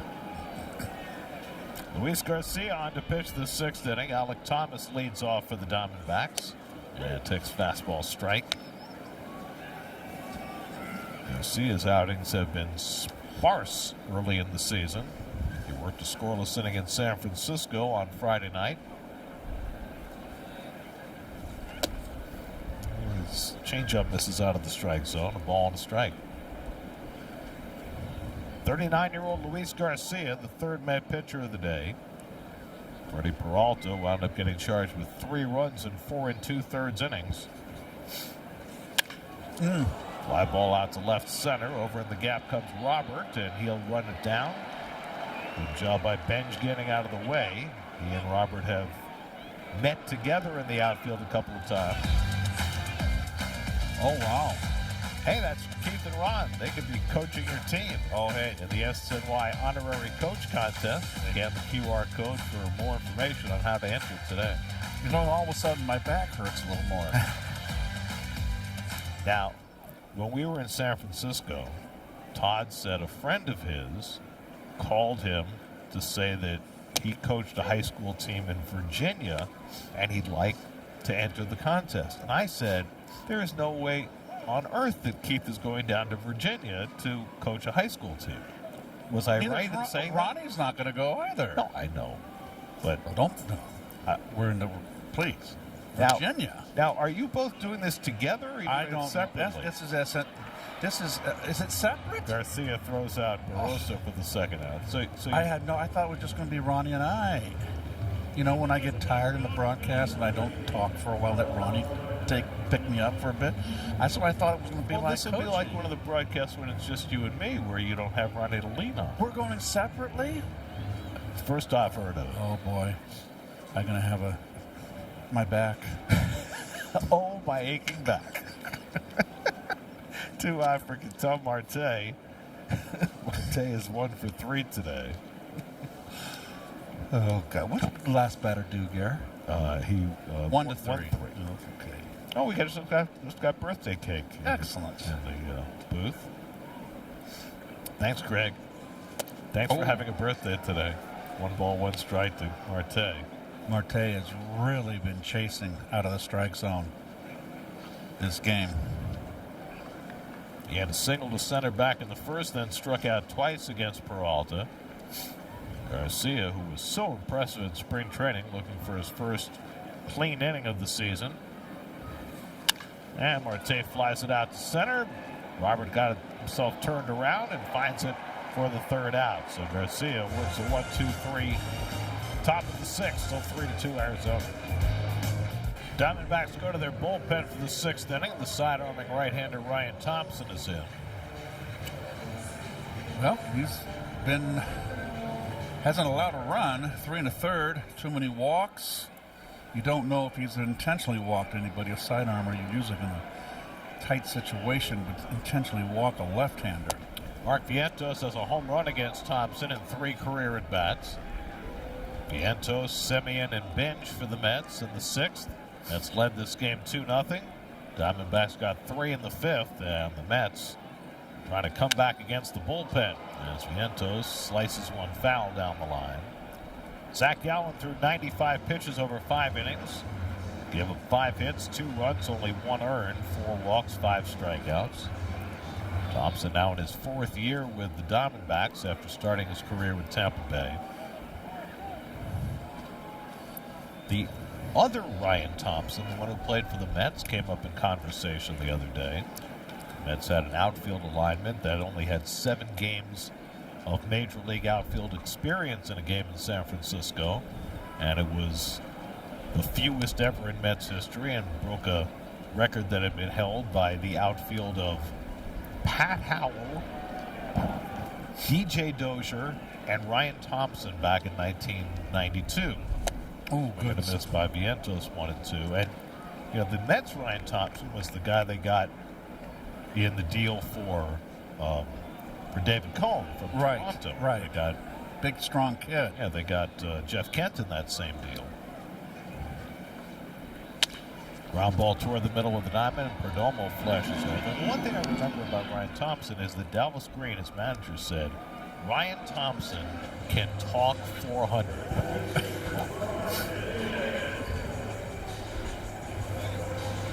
I get no reaction. Let's check in with Steve. I was told to shut up. I'll give you a reaction.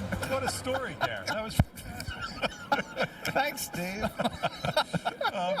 Listen, no matter how long you've been playing this game, there is always an element of a mental battle. And when Marcus Semien looks at his last 2 seasons offensively, he points to the mental side a little bit that has been a reason for some of his struggles. He said that, when he's at his best throughout the course of his career, he is driving fastballs middle in. But as he's gone on later in his career, he is seeing that pitch less and less. And rather than be disciplined and wait for it, he has found himself trying to do too much with pitches that he can't really handle. He points to Barry Bonds as the perfect example of how to do it well. He would only get 1 or 2 pitches, maybe a series, and he would do damage with that. So Semien this year really trying to get back to staying disciplined, looking for that fastball middle in and being ready for it when it comes. And there it is, and he lines it to center field, right at Alec Thomas for the 2nd out. He's looking for a fastball middle in, Steve, huh? Yeah, interesting. Unique, huh? Interesting. Yeah. But you know what? But Keith, to the point that he's trying to make, I think it's valid that, especially in this day and age, as they recognize strengths more and more, and you see that strength pitch less and less, it can be difficult to stay patient and not try and do too much as he thinks he has. Well, if you're using Barry Bonds as an example, a guy that walked almost 200 times and really had, all the hitters that I saw, really had to be patient at the plate. Barry was that. Thompson a 1-2-3 inning on to the 7th, 3-2 Arizona. Steve's point about scouting reports being better than ever. Corbin Carroll, one of the best hitters against 4-seam fastballs in the majors, has only seen 2 out of 11 pitches fastballs today. Don't have to worry about the 4-seamer with Luis Garcia. He's a sinker ball guy all the way. But Freddie Peralta, known as Fastball Freddie, throws as many 4-seam fastballs as anybody. But not to Carroll, not today. Broken back down to third. One-handed by Bichette. The low throw scooped out by Vientos, and they got him. Boy, can he fly. That was close.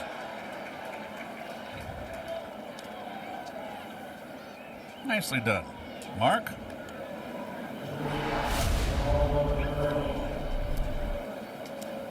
Yep, they got him by a half step. Maybe if Carroll weren't so intent on keeping his helmet on, he might have beaten it. He might have beaten it.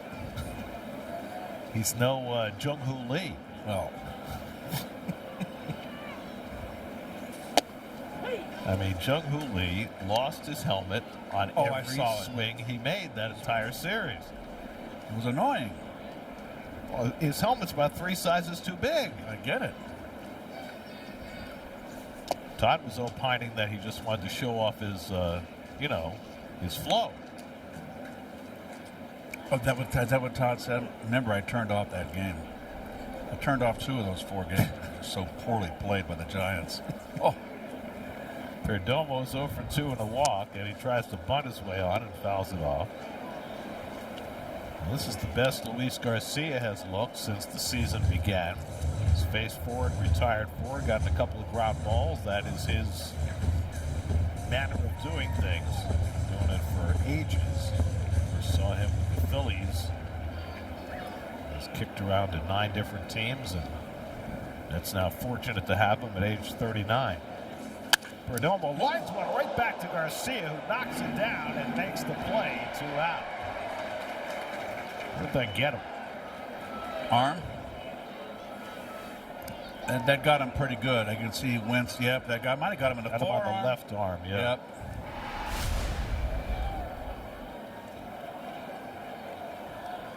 Oh, yes. But at least it's above the wrist. Look to me, Gary.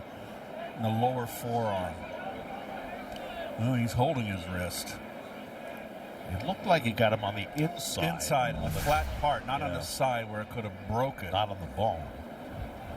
Joe Golia, the head athletic trainer, out there to see if Luis is going to be okay.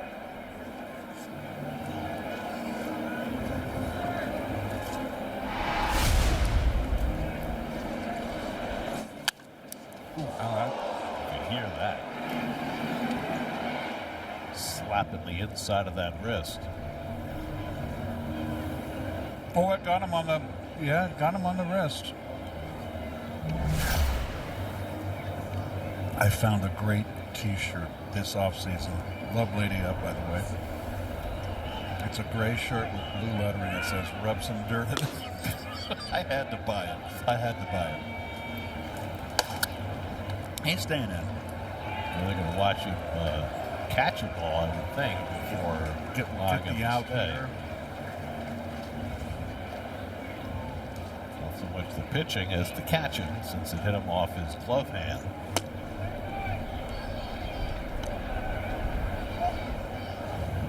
Well, that doesn't make any sense. That didn't really help, did it? Getting a second ball from the umpire. Now show him catching the ball. There we go. He's good to go. It's okay. There's Brian O'Nora. By the way, Brian O'Nora is calling a good game tonight. I mean, he got overturned on one call, and it was very close. It's called a heck of a game. Well, the one he got overturned on turned this game around. Led to 3 Arizona runs. So Garcia takes a licking and keeps on going. 5 up and 5 down. Gabriel Moreno will face him. Moreno was the last man that Peralta faced in the 5th inning.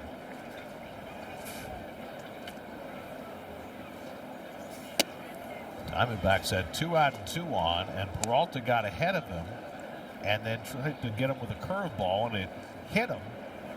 And that loaded the bases and knocked Peralta out of the game. At the time, the Mets had a 2-0 lead. And a fastball knee high for a strike, and it's 1-1. Oscar Brazoban allowed the 3 inherited runners to score, gave up 2 hits in his 3rd of an inning, and now Garcia trying to finish off the 2nd inning of relief. And he got him. 1-2.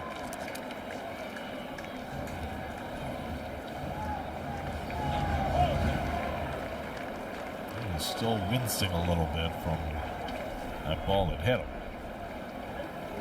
Let's see. Grimacing every now and again.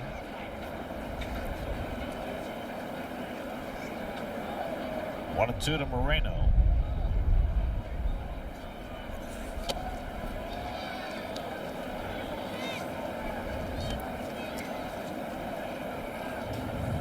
Diamondbacks have been playing in close games. They haven't been scoring much, so all their games have been close, excepting the one they lost 17-2 over the weekend. 3-2 to Moreno. They played 4 games with the Braves in that series and split the 4. Juan Murillo is up in the Arizona bullpen. It's an all right-handed bullpen for the Diamondbacks. Noted that. The best lefty reliever, A.J. Puck, is going to be on the shelf until almost the All-Star break. That's lined to the left field, a base hit for Moreno, and that's going to go all the way back to the wall. Moreno into second base with a 2-out double. First hit given up by Garcia. Third time today that Moreno's been on base. Turned on the fastball.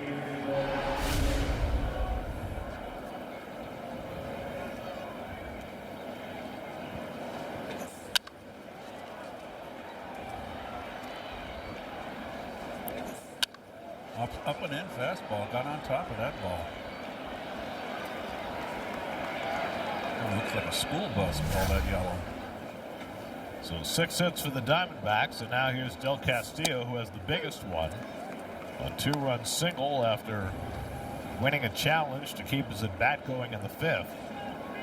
His first hit of the season, and it produced 2 runs to tie the game. Arenado followed with a pop fly double that drove in the go-ahead run.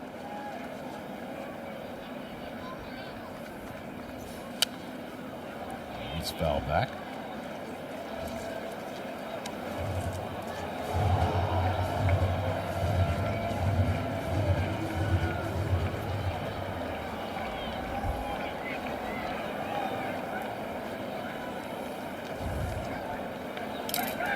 Oh, 2 from Garcia, and it's slapped to shortstop. Waiting on it as Lindor makes the quick toss on a hop, and Vientos able to pick that one. That was not easy. He had to adjust his glove at the last moment to grab that in between hop. Nice job by Vientos. It looked like that 5th inning was over. Adrian Del Castillo was called out on strikes, but challenged the call. Pitch was ruled a ball, and Del Castillo followed with a base hit to right to drive in 2 runs to tie the game. The Diamondbacks went on to take the lead in that 5th inning. Still 3-2 Arizona as we go to the bottom of the 7th. Hard-throwing right-hander Juan Murillo is on to pitch for Arizona. Francisco Alvarez has already been on base twice today with a walk and an infield hit, and he fouls off the first sinker, 0-1. Alvarez, then Lindor and Bichette as the Mets try to fight back. Ryan Thompson worked a 1-2-3-6th in relief for Arizona. Ground ball hit to third, and Arenado scoops it up. No, you don't want to hit a ground ball in that direction. 1 out of home 7th. Can I just say something? Sure. It's a really good thing we weren't going to play this game tonight, because it is really cold, and I can only imagine how much colder it's going to get from 7 through 10 o'clock tonight. I don't feel it's that cold. I've got the heater right on my leg. Maybe that'll do that it. Helps. 46 degrees right now. The wind continues to howl in out of the northwest, and Lindor just got his hands out of the way of a 96-mile-an-hour fastball. Francisco's 2 for 3 today, a single and a double. He scored a run.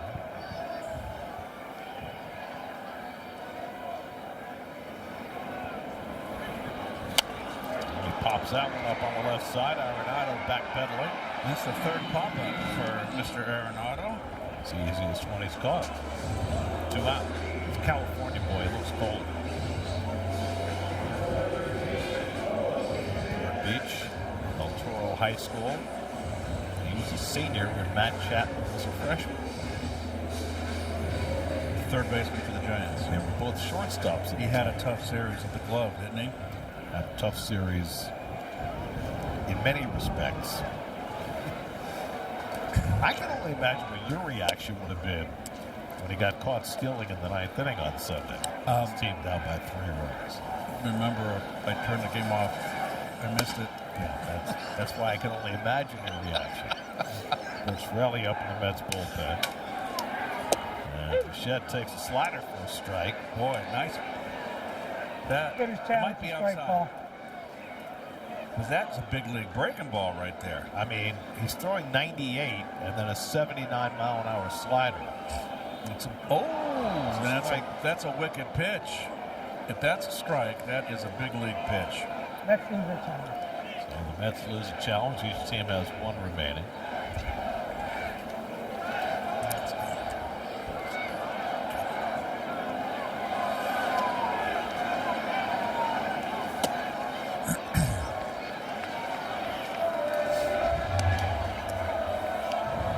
Bichette is 1 for 3 today. Had an opposite field single in the first. Since then, he's flied out and struck out.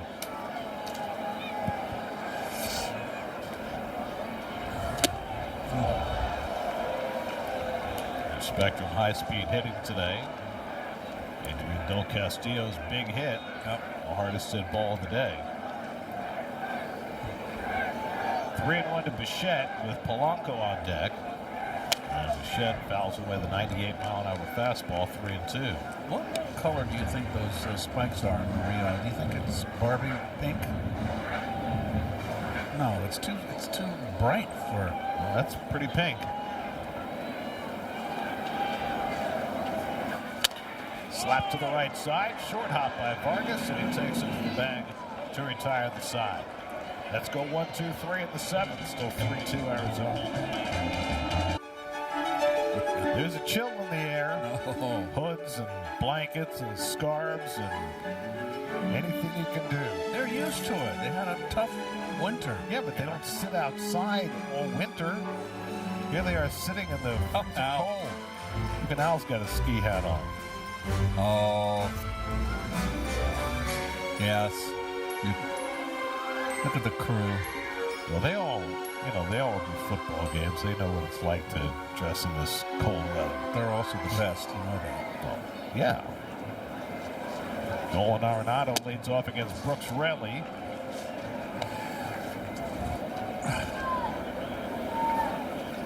Raley last pitched on Friday night in San Francisco behind Nolan McLean. Faced 2 batters, retired them both.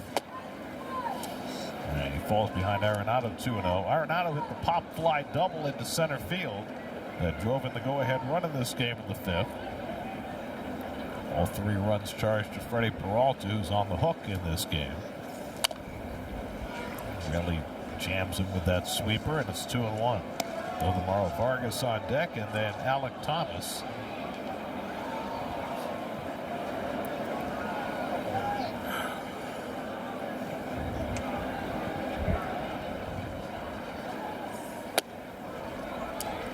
Tried to backdoor that sweeper and missed with it. Now it's 3-1.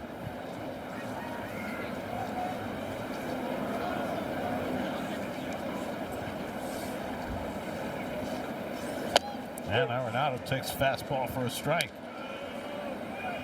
3-1 fastballs taken for strikes.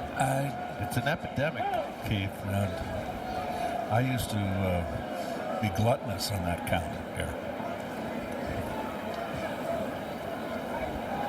Well, as long as you don't take more than your share. Take all I can get. Arenado rifles one into center field for a base hit. So he took the fastball and hit the sweeper. And it's a leadoff hit for Arenado in the 8th inning. New York Mets baseball on SNY is brought to you by Spectrum. It's internet, mobile, and streaming TV, all from one place. By your local Honda dealers. Contact your local Honda dealer today. And by New York 811, safety is in your hands every dig, every time. 7 hits now for Arizona. Ildemaro Vargas turns around to bat right-handed for the first time today.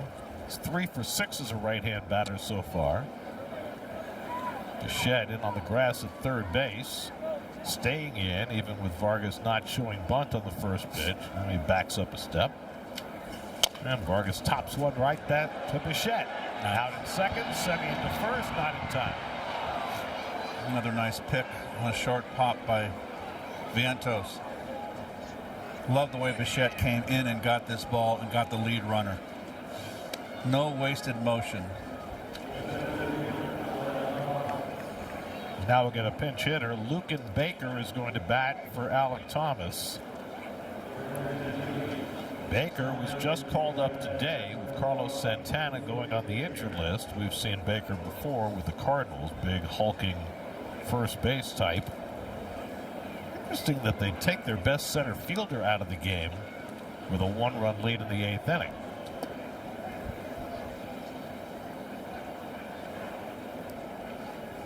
They've got Tim Tawa and Jose Fernandez who can both play some outfield. They can move Carroll to center field. But Thomas is a great fly catcher, and he's now out of the game. So Baker, the pinch hitter, his first at bat as a Diamondback, and that one pops out of the mid of Alvarez, but Vargas stays put at first.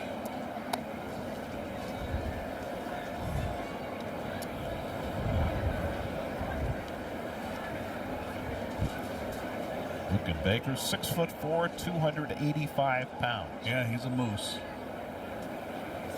Like Skowron? I think he's bigger than Moose Skowron. Like Big Moose in the Archie comics?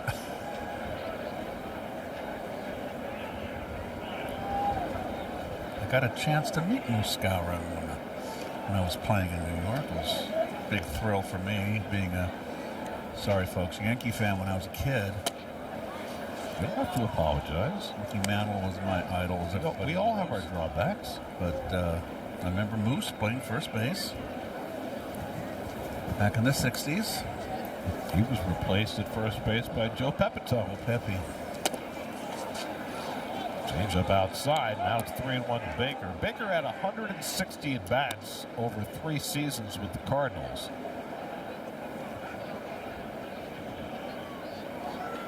And now getting his first opportunity with Arizona. Really uncharacteristically falling behind in this inning. And Baker takes a sweeper for a strike, 3-2.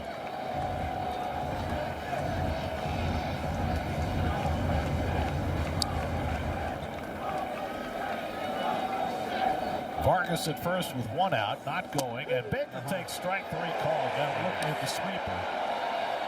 And that's the 2nd out.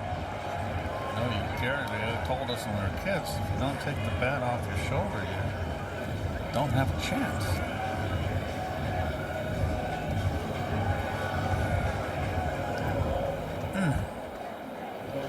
So Baker is cooked, 2 out. And now Jorge Barrosa.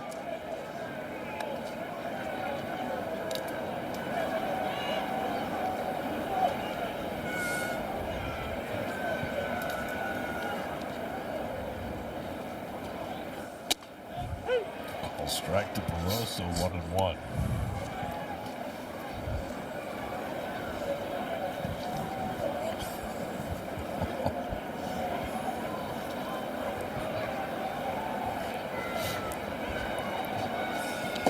And the dirt knocked down by Alvarez. That keeps Vargas at first. 2 balls and a strike. Nicely done.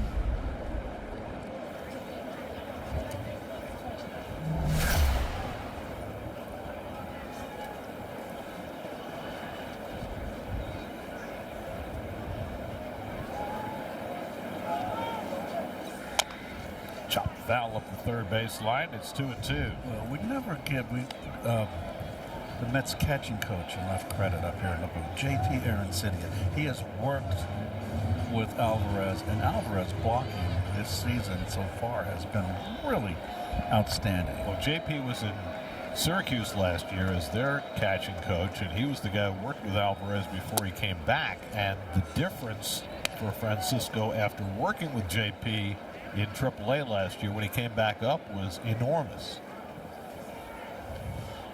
Got him up on his toe even when he's down on one knee just to Yep. allow him to move a little better. Francisco has remained very disciplined back there and fundamentally sound.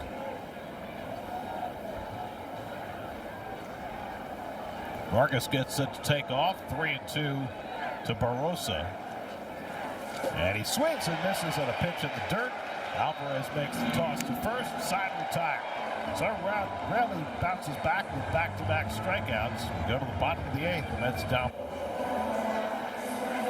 Jonathan Loaizaga, who spent the last 8 years with the Yankees, comes in to pitch for the Diamondbacks. Tim Tawa goes in to play left field. Jorge Barrosa moves to center field. Jorge Polanco leads off the bottom of the 8th for New York with the Mets down 3-2. And Polanco takes the first pitch strike from Loaizaga. Loaizaga's gone through a lot of arm trouble the last couple of years, but at his best, he was very tough.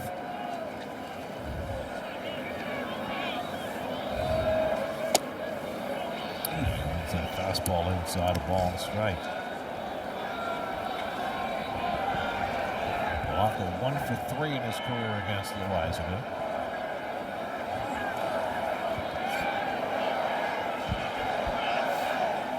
And he lines one into center field for a base hit. So the Mets with their first hit since the 4th inning. Polanco leadoff single, his second straight 2-hit game. And now Tyrone Taylor, wearing his new number, will come in to run for him. Cut a high fastball out over the plate.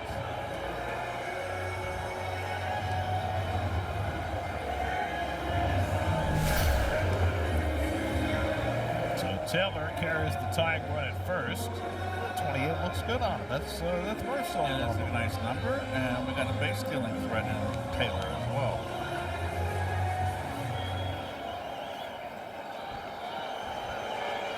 Well, the Mets with an opportunity here in the 8th. Luis Robert, the batter, he struck out and walked twice today, 0 for 1.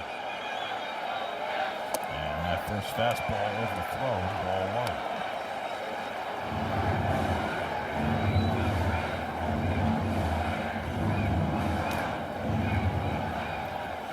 They use their bullpen a lot. Closer is the former Met Paul Sewald. He gave up a couple of home runs to lose a game over the weekend and then bounce back with a save the next day. Small but lively crowd trying to urge the Mets on. And Robert watches low and away, so he continues to not chase. He's already drawn 2 walks today, 10 for the year. And now he's got a 3-0 advantage. Devin Williams and Richard Lovelady up in the bullpen. Williams, if the Mets tie or take the lead. Lovelady if they don't. None of those pitches were close. 3-0 now. And Robert takes a strike. Now, this is a very delicious pitch to hit. He can't walk. He's got to throw a strike. If he throws you a wrinkle and makes a big league pitch, tip your hat. And Robert takes a fastball for a strike, and it's 3-2. It's an epidemic, Keith. 3-1 fastballs taken for strikes. Robert's going to take a moment to collect his thoughts and warm his hands. He's 1 for 2 in his career against Loaizaga. Taylor the tying run at first, nobody out. Brett Beatty the on-deck batter. Will they run Taylor?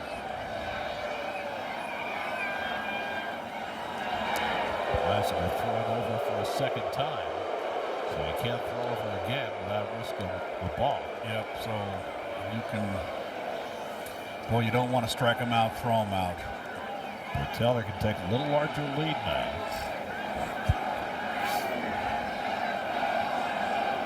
Not going.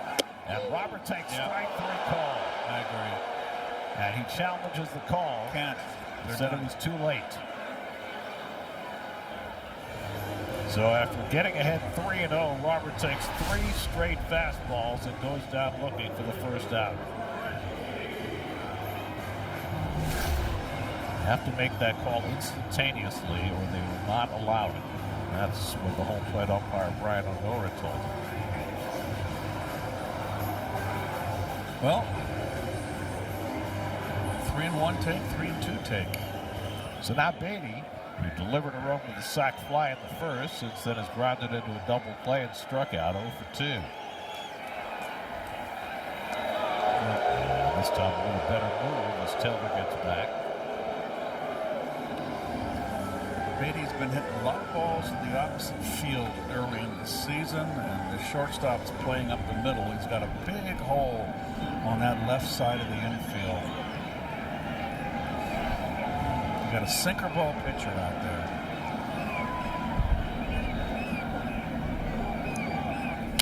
Beatty coughs one foul. 0-1. By saying you got a right-hand sinker ball out there, his bread and butter is sinking it down and away to a left-hander. Just don't try to roll it over and pull. Hit it where it's pitched. Got a big left side open. And there's the letter high strike with a changeup, and it's 0-2. Miller has not moved from first base since coming on as a pinch runner. He had 12 steals last year. Beatty now down to the count 0-2 with Vientos on deck. It's up out of the strike zone, 1-2. He overthrew that one. Beatty has a hit and 2 career at bats against Loizaga.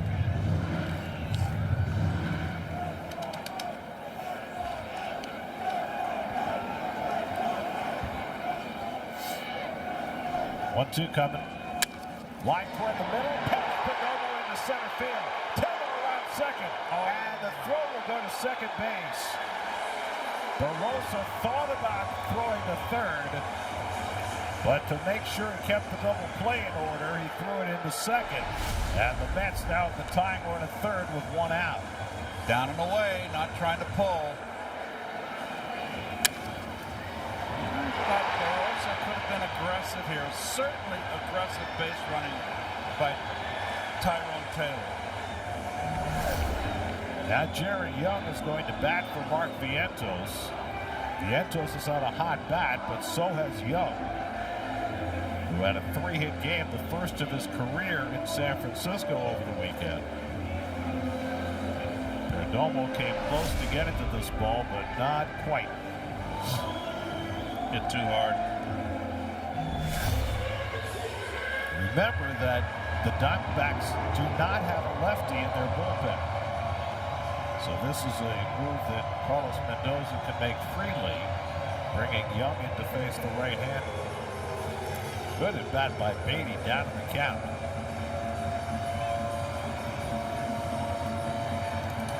Young went 3 for 3 Sunday against the Giants, 2 singles and a double. He's 5 for 13 to start the year. And I like Young. Here's the pitch. When you got the shortstop behind the pitcher, his reaction. So the tying run is at third, Taylor. The go-ahead run at first, Beatty. Arenado in on the grass at third as Young steps in. And Jared watches the changeup outside for ball 1. Young in his career 3 for 7 as a pinch hitter, including a home run. Very dangerous hitter.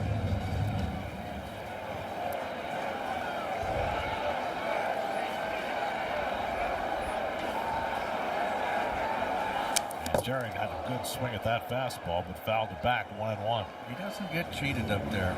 He doesn't overswing. I like his swing, and he is dangerous.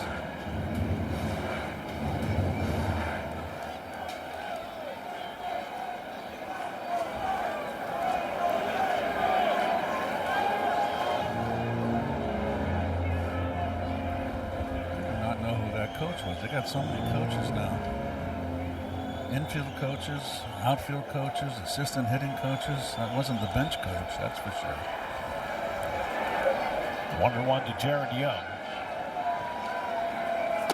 Good eye, takes that changeup down. 2 balls and a strike.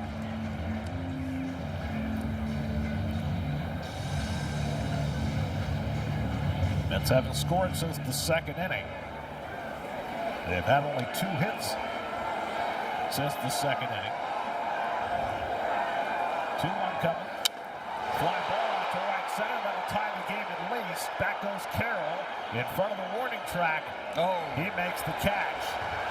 Taylor comes in to score the tying run. Sacrifice fly for Jared Young. And the Mets get even 3-3 in the 8th. well, good aggressive base running by the pinch runner, Tyrone Taylor. And the bench on this road trip has done a heck of a job. Torrens, Young, Taylor have all come off the bench on that road trip and really have produced. So the Mets get Freddie Peralta off the hook. Now here's Marcus Semien with Beatty at first and 2 out. And Semien chases a cutter, 0-1. Semien has popped up, flied out, and then lined out to center field his last time up. Never had a hit against Loaizaga, 0 for 7.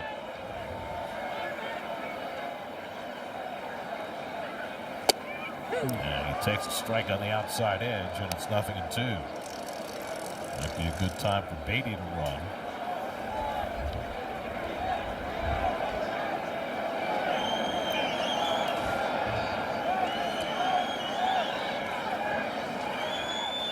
And Semien takes it off the plate.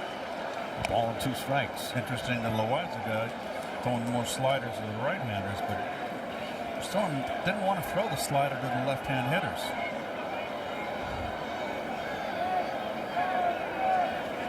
1-2 to Semien. And he flies one out to center field. Barossa eases back. And that retires the side, but the Mets get even. Jared Young with a pinch hit sac fly. It's 3-3 after 8. Coming up tonight at 11 on Honda Sports Night, the day in baseball. Carlos Beltran talked to the media today after his number 15 retirement was announced. Lots more on Honda Sports Night tonight and every night at 11 right here on SNY. Jared Young, after hitting the game-tying sacrifice fly, stays in the game at first base, and Devin Williams will come on to pitch against the top of the batting order. Ketel Marte swings at the first pitch he sees and fouls off that offering, 0-1. Got his second save, in San Francisco? Worked around a couple of hits in the 9th inning on Sunday, helped out by Matt Chapman's base running decisions. Jams Marte with the fastball, and it's 1-1. Marte and base hit leading off the game. Since then, he struck out twice and fly down, 1 for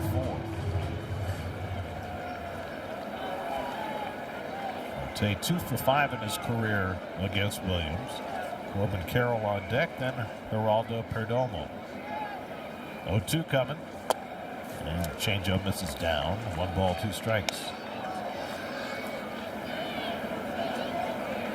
Luis Garcia gave the Mets 2 scoreless innings, his best outing as a Met so far. Brooks Raley worked a scoreless 8th.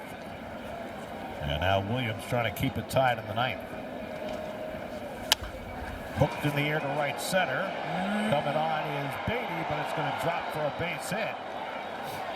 So Ketel Marte dumps one into right field for a leadoff single.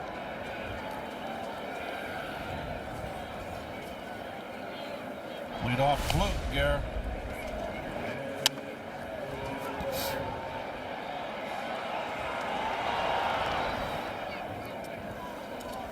You see him reach for it there out in front. So the leadoff man on the 8th hit for the Diamondbacks, and now Corbin Carroll, who has 1 of the 8, swings and misses at the changeup, 0-1. Carroll had a single to right and scored the first of 3 runs for the Diamondbacks in the 5th inning. Carroll has only had 1 career at bat against Williams, and that was a strikeout.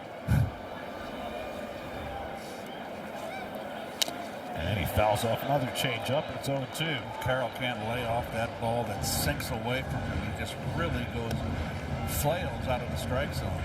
Just keep the ball away from him. To make a mistake to him, 31 home runs last year.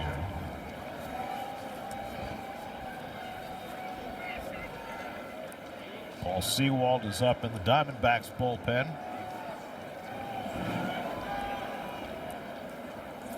Marte a very short lead at first. 0-2 to Carroll. Struck him out. Set him up with the changeup, blew him away with the fastball, one man down. Fastball upstairs, too. One of the best fastball hitters. But when you're 0-2, you're the one in trouble. Williams got a good fastball.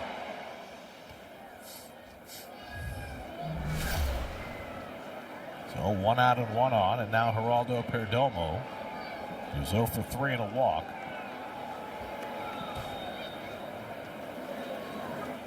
And Perdomo fouls one away, 0-1. But Marte just has a 0 lead at first base, Garrett. At least if you're not going to go, get an aggressive lead and don't let the pitcher not have to at least worry a little bit. You know, you're a fast guy, you steal bases.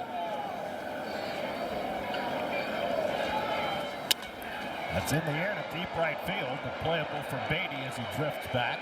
He makes the catch just in front of the warning track. 2 out. So Perdomo flies out. Seems like the ball's just, this wind is just not carrying at all today. A lot of Del Monte today. Kevin Ginkel up alongside Paul Sewald in the bullpen.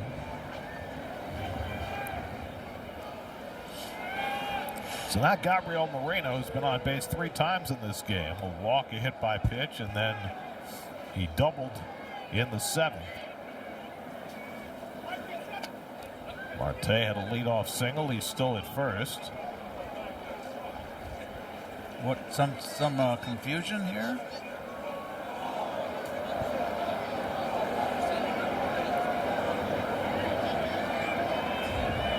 He wanted to know whether he got called for a pitch clock violation. Carlos Mendoza looks a little confused. Williams takes a deep breath and gets himself ready to face Moreno.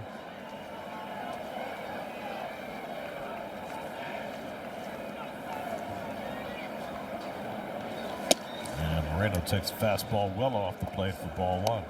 Coming up after the game, make sure to keep it tuned for Mercedes-Benz Postgame Live. Gary Apple and Todd Zeilner in the studio. All the highlights, all the analysis, all the good stuff. 1-0 coming, and Moreno yanks it foul. Ball and strike.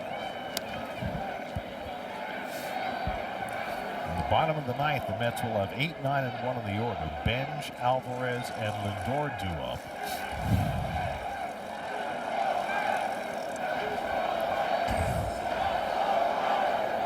1-1 from Williams to Moreno.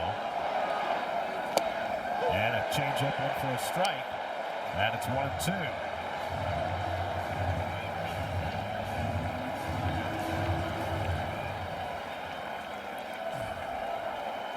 A small, chilled crowd all standing.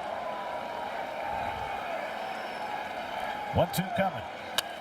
Line over short, base hit for Moreno. And he's on base for the 4th time today, his 2nd hit. Went down and got that changeup and lined it over short. Sure did, Gare. Pitch is down. He picked it off the ground. Had too much of the middle of the plate.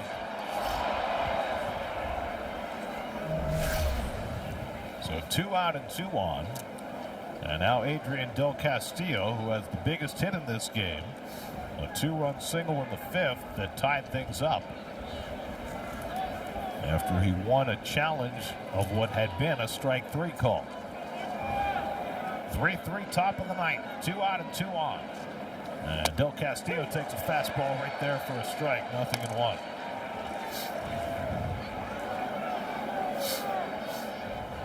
Castillo facing Devin Williams for the first time.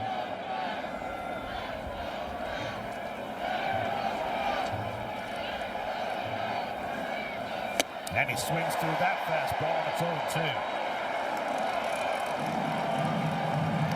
Got Marte, the runner, at second, who does not run nearly as well as he used to after all his leg injuries. Got good arms in that Met outfield, particularly with Benj and Robert in left and center. 0-2 to Del Castillo. Struck him out. 3 fastballs by Devin Williams. Sit down. Side retired. 2 hits, 2 left. Mets come up in the bottom of the 9th. We come to the last of the 9th. Mets and Diamondbacks tied 3-3. Mets will have 8, 9, and 1 in their order coming up. Benj, Alvarez, and Lindor against Kevin Ginkel. Don't let that ERA fool you.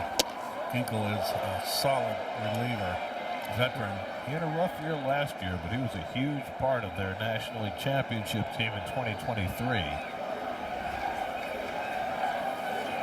Benj is 0 for 2 and a walk. Trying to snap an 0 for 20 stretch. That's just the longest 0 for a Met so far this year. Marcus Semien had an 0 for 20 stretch. He stopped in San Francisco. It'd be a good time for Benj to end his. Arenado in on the grass at third. And Benj hits it in the air to deep right center. Back in the gap goes Carroll. Back near the wall. And sliding is Barrosa to make the catch. Barrosa came out of nowhere and slid across the warning track to take an extra base hit away from Carson Benj. 1 out. Oh, man, with this wind today, that just doesn't seem the ball's carrying. This is a heck of a play. He had to run a long way. And then had to reach across his body like that. Not easy play for a left-hand throw. No.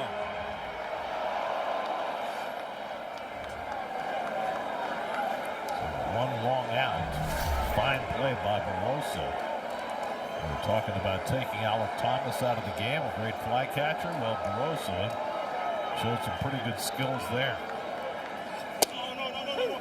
Alvarez going to challenge that call. Thought it was a strike there. Let's see. Might be outside. It's close. And it's a ball. So let's win that challenge. Make the right call with Sterling optical. See clearly and look great doing it. That was a close one. So 1-0 to Alvarez. Lindor on deck.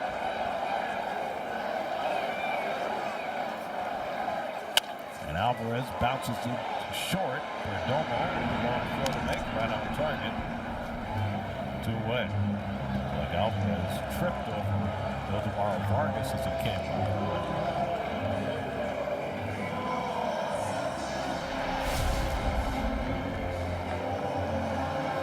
Oh, that's, you can't do that. You can't step on someone. You're also not supposed to have your foot in the middle of the bag. Yeah, but it wasn't in the middle of the bag. You know, he's... So it's left to Lindor with 2 out and nobody on. And Francisco takes fastball below the knees for ball 1. Lindor 2 for 4 on the day, a single and a double. He's 1 for 4 in his career against Ginkel.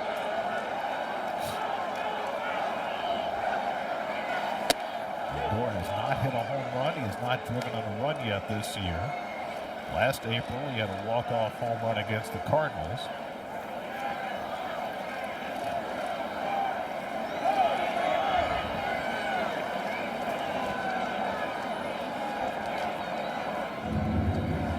He's usually pretty good at keeping the ball in the ballpark. Even last year, in a year that did not go well for him, he only gave up 2 home runs.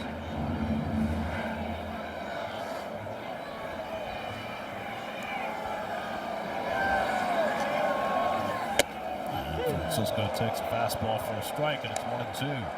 Mets have already played 3 extra inning games this year. Might be on the verge of the 4th. Luke Weaver getting ready for the 10th if there is one.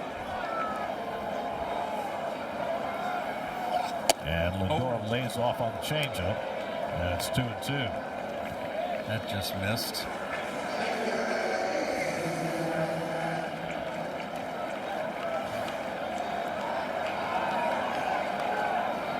2-2 coming, and that just missed away, and now a full count.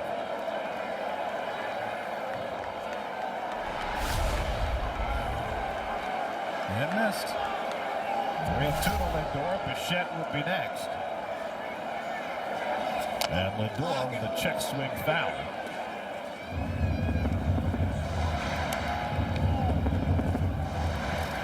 Mets had a 2-0 lead. Diamondbacks got 3 in the 5th. Mets tied it in the 8th on Jared Young's sac fly.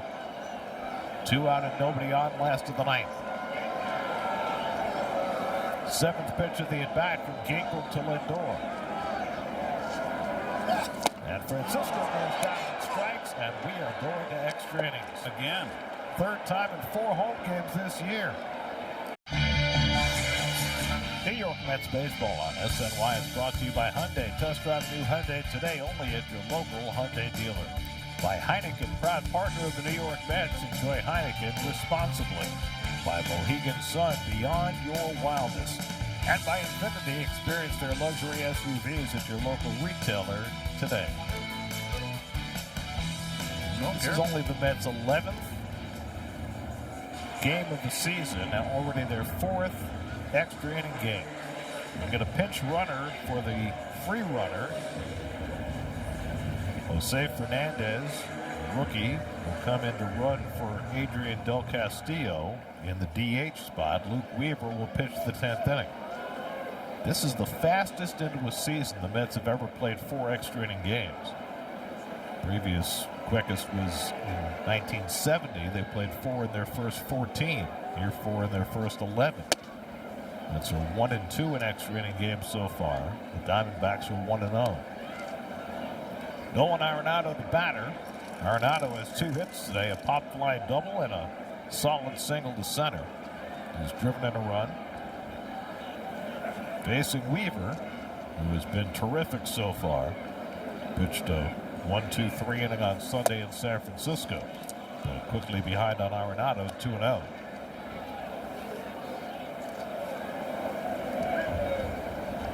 Arenado 5 for 10 with 2 home runs in his career against Weaver.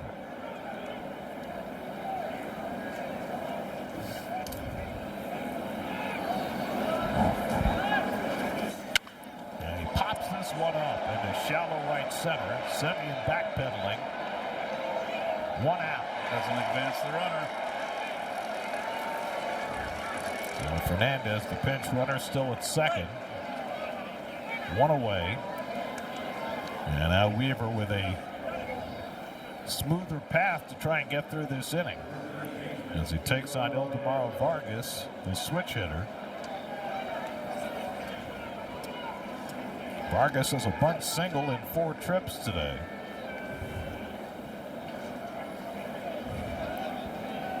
Diamondbacks 3 runs, 9 hits. The Mets 3 runs and 7 hits. We're in the 10th.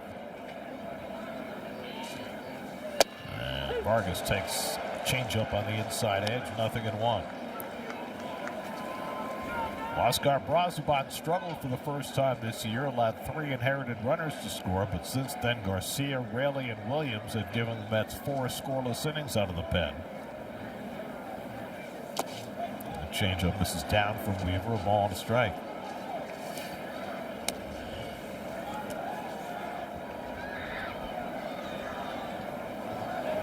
Tim Tawa getting ready for his first plate appearance of the game on deck. Tawa came in to play left field in the 8th inning. And Vargas pops one up. Who's going to get it? Weaver coming in to help. Alvarez got a late start and does not get there. Alvarez never knew where that ball was until it was too late. Weaver was racing in because he knew where it was. But nobody catches the ball.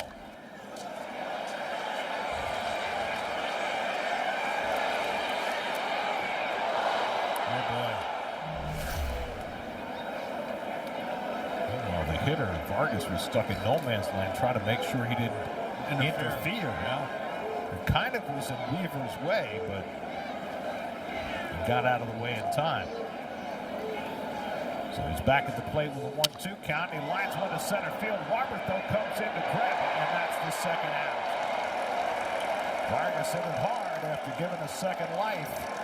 But Roberts grabs it, and now there are 2 away, and the free runner is still at second.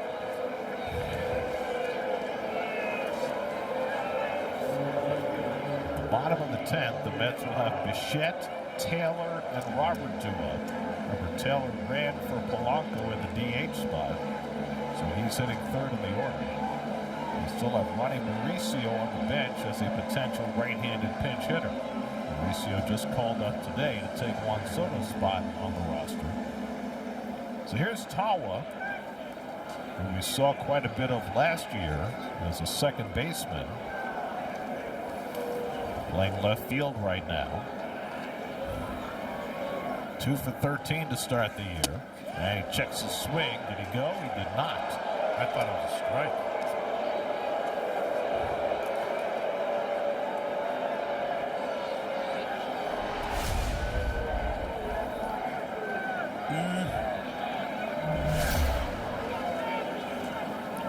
Tawa. Fernandez, the pinch runner at second with 2 out. Changeup misses inside, 2-0.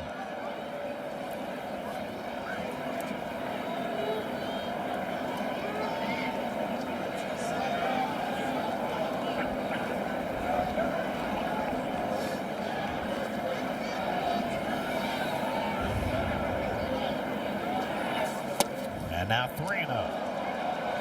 Jorge Barroso, who made that fine catch in center field for Rob Benj, would be next. Second time in this inning that Weaver's fallen behind a hitter. He got Arenado to pop up on a 2-0 pitch. Now behind Tawa, 3-0. And there's a strike, 3-1.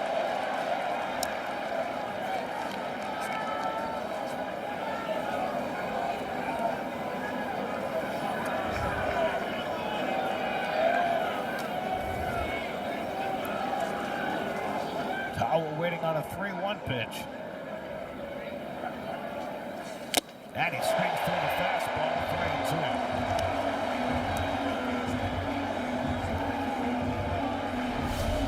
A lot of hitters today don't like that ball above the belt in the letters. At least he can take a 3-1 fastball.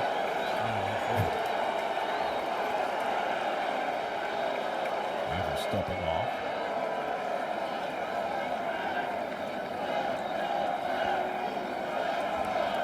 Weaver trying to put up a 0 in the top of the 10th. It's 3-2 on Tim Tawa.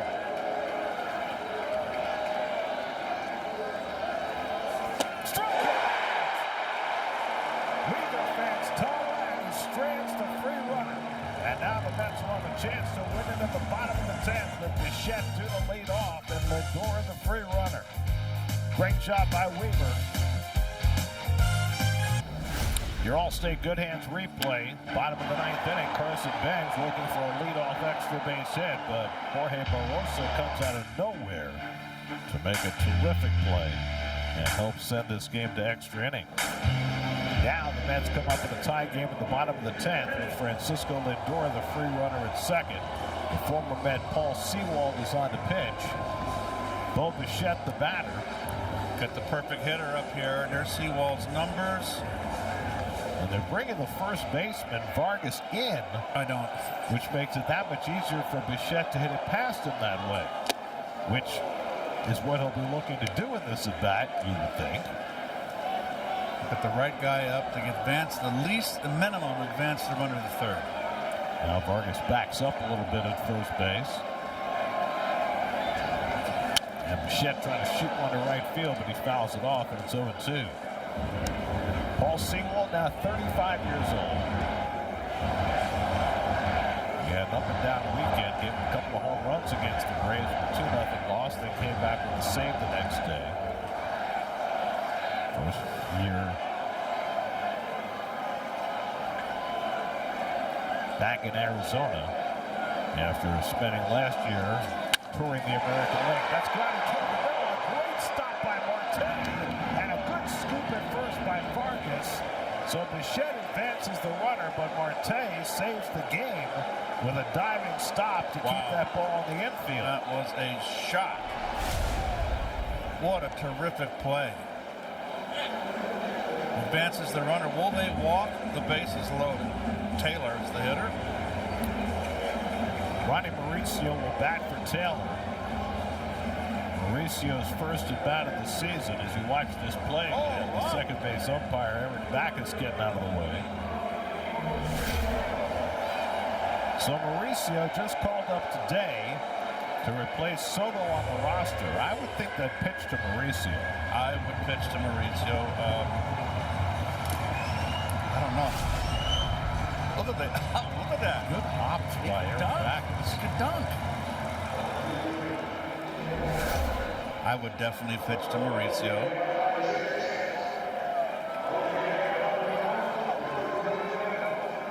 So Ronnie, who had a good spring, but the Mets wanted him to play, and so they sent him down to get playing time after he did so much sitting around last season and missed the full season the year before.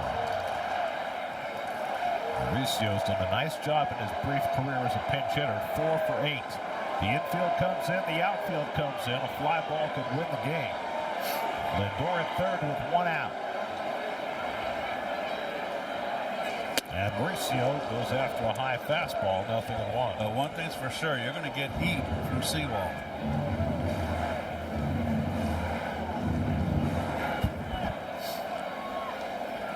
0-1 to Ronnie. And Mauricio fouls back a high fastball, and quickly it's 0-2.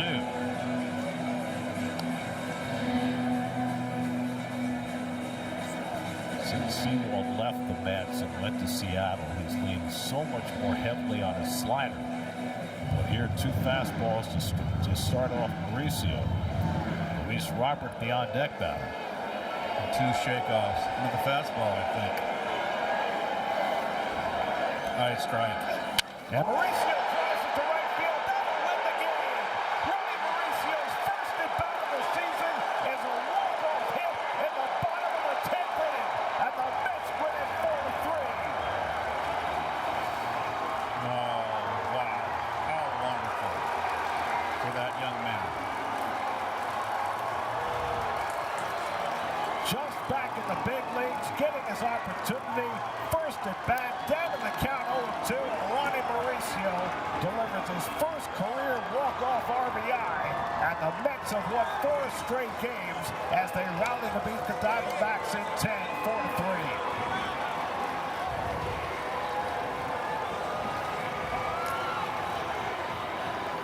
Well, he struggled so much last year, and particularly with the breaking ball, and this is just wonderful for him. I mean, come back up and you're in this spot, pinch hit, and to come through, that's big. The bench continues to produce for the Mets. A high target, Garrett. They wanted to go upstairs, and look where the ball is. Down the pipe middle.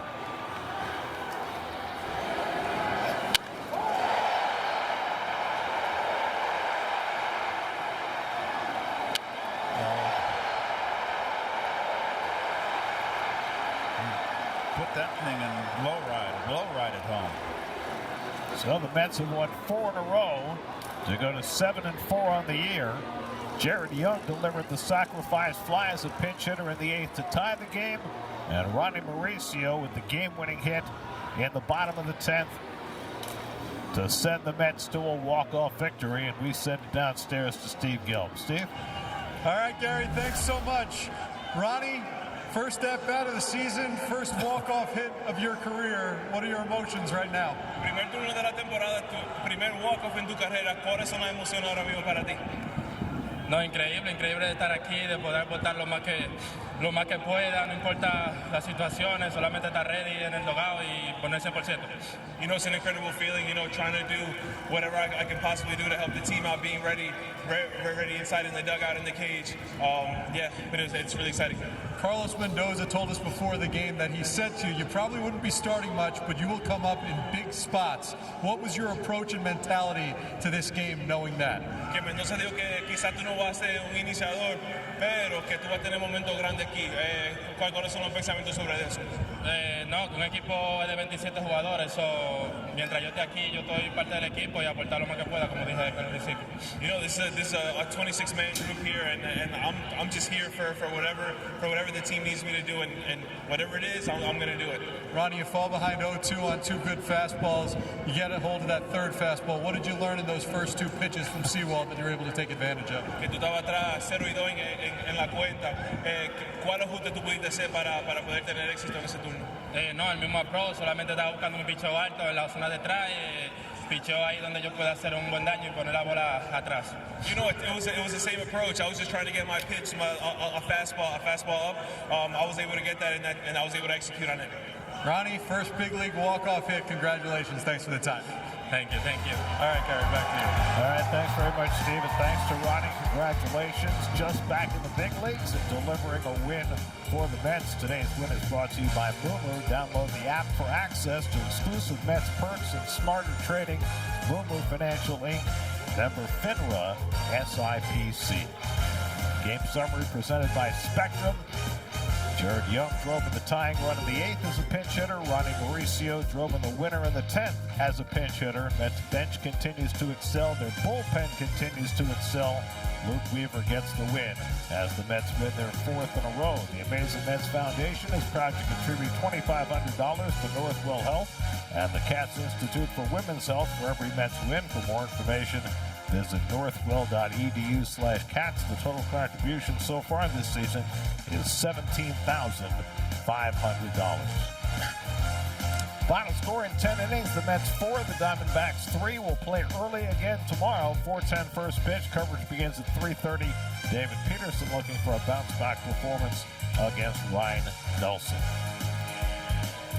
Walk-off win for the Mets before a small, chilled but thrilled crowd as Ronnie Mauricio gets the drenching. Now for Keith Hernandez, Steve Gelb, and our entire SNY crew, I'm Gary Cohen at Citi Field. Time for Mercedes-Benz post-game live. Let's join Gary Apple and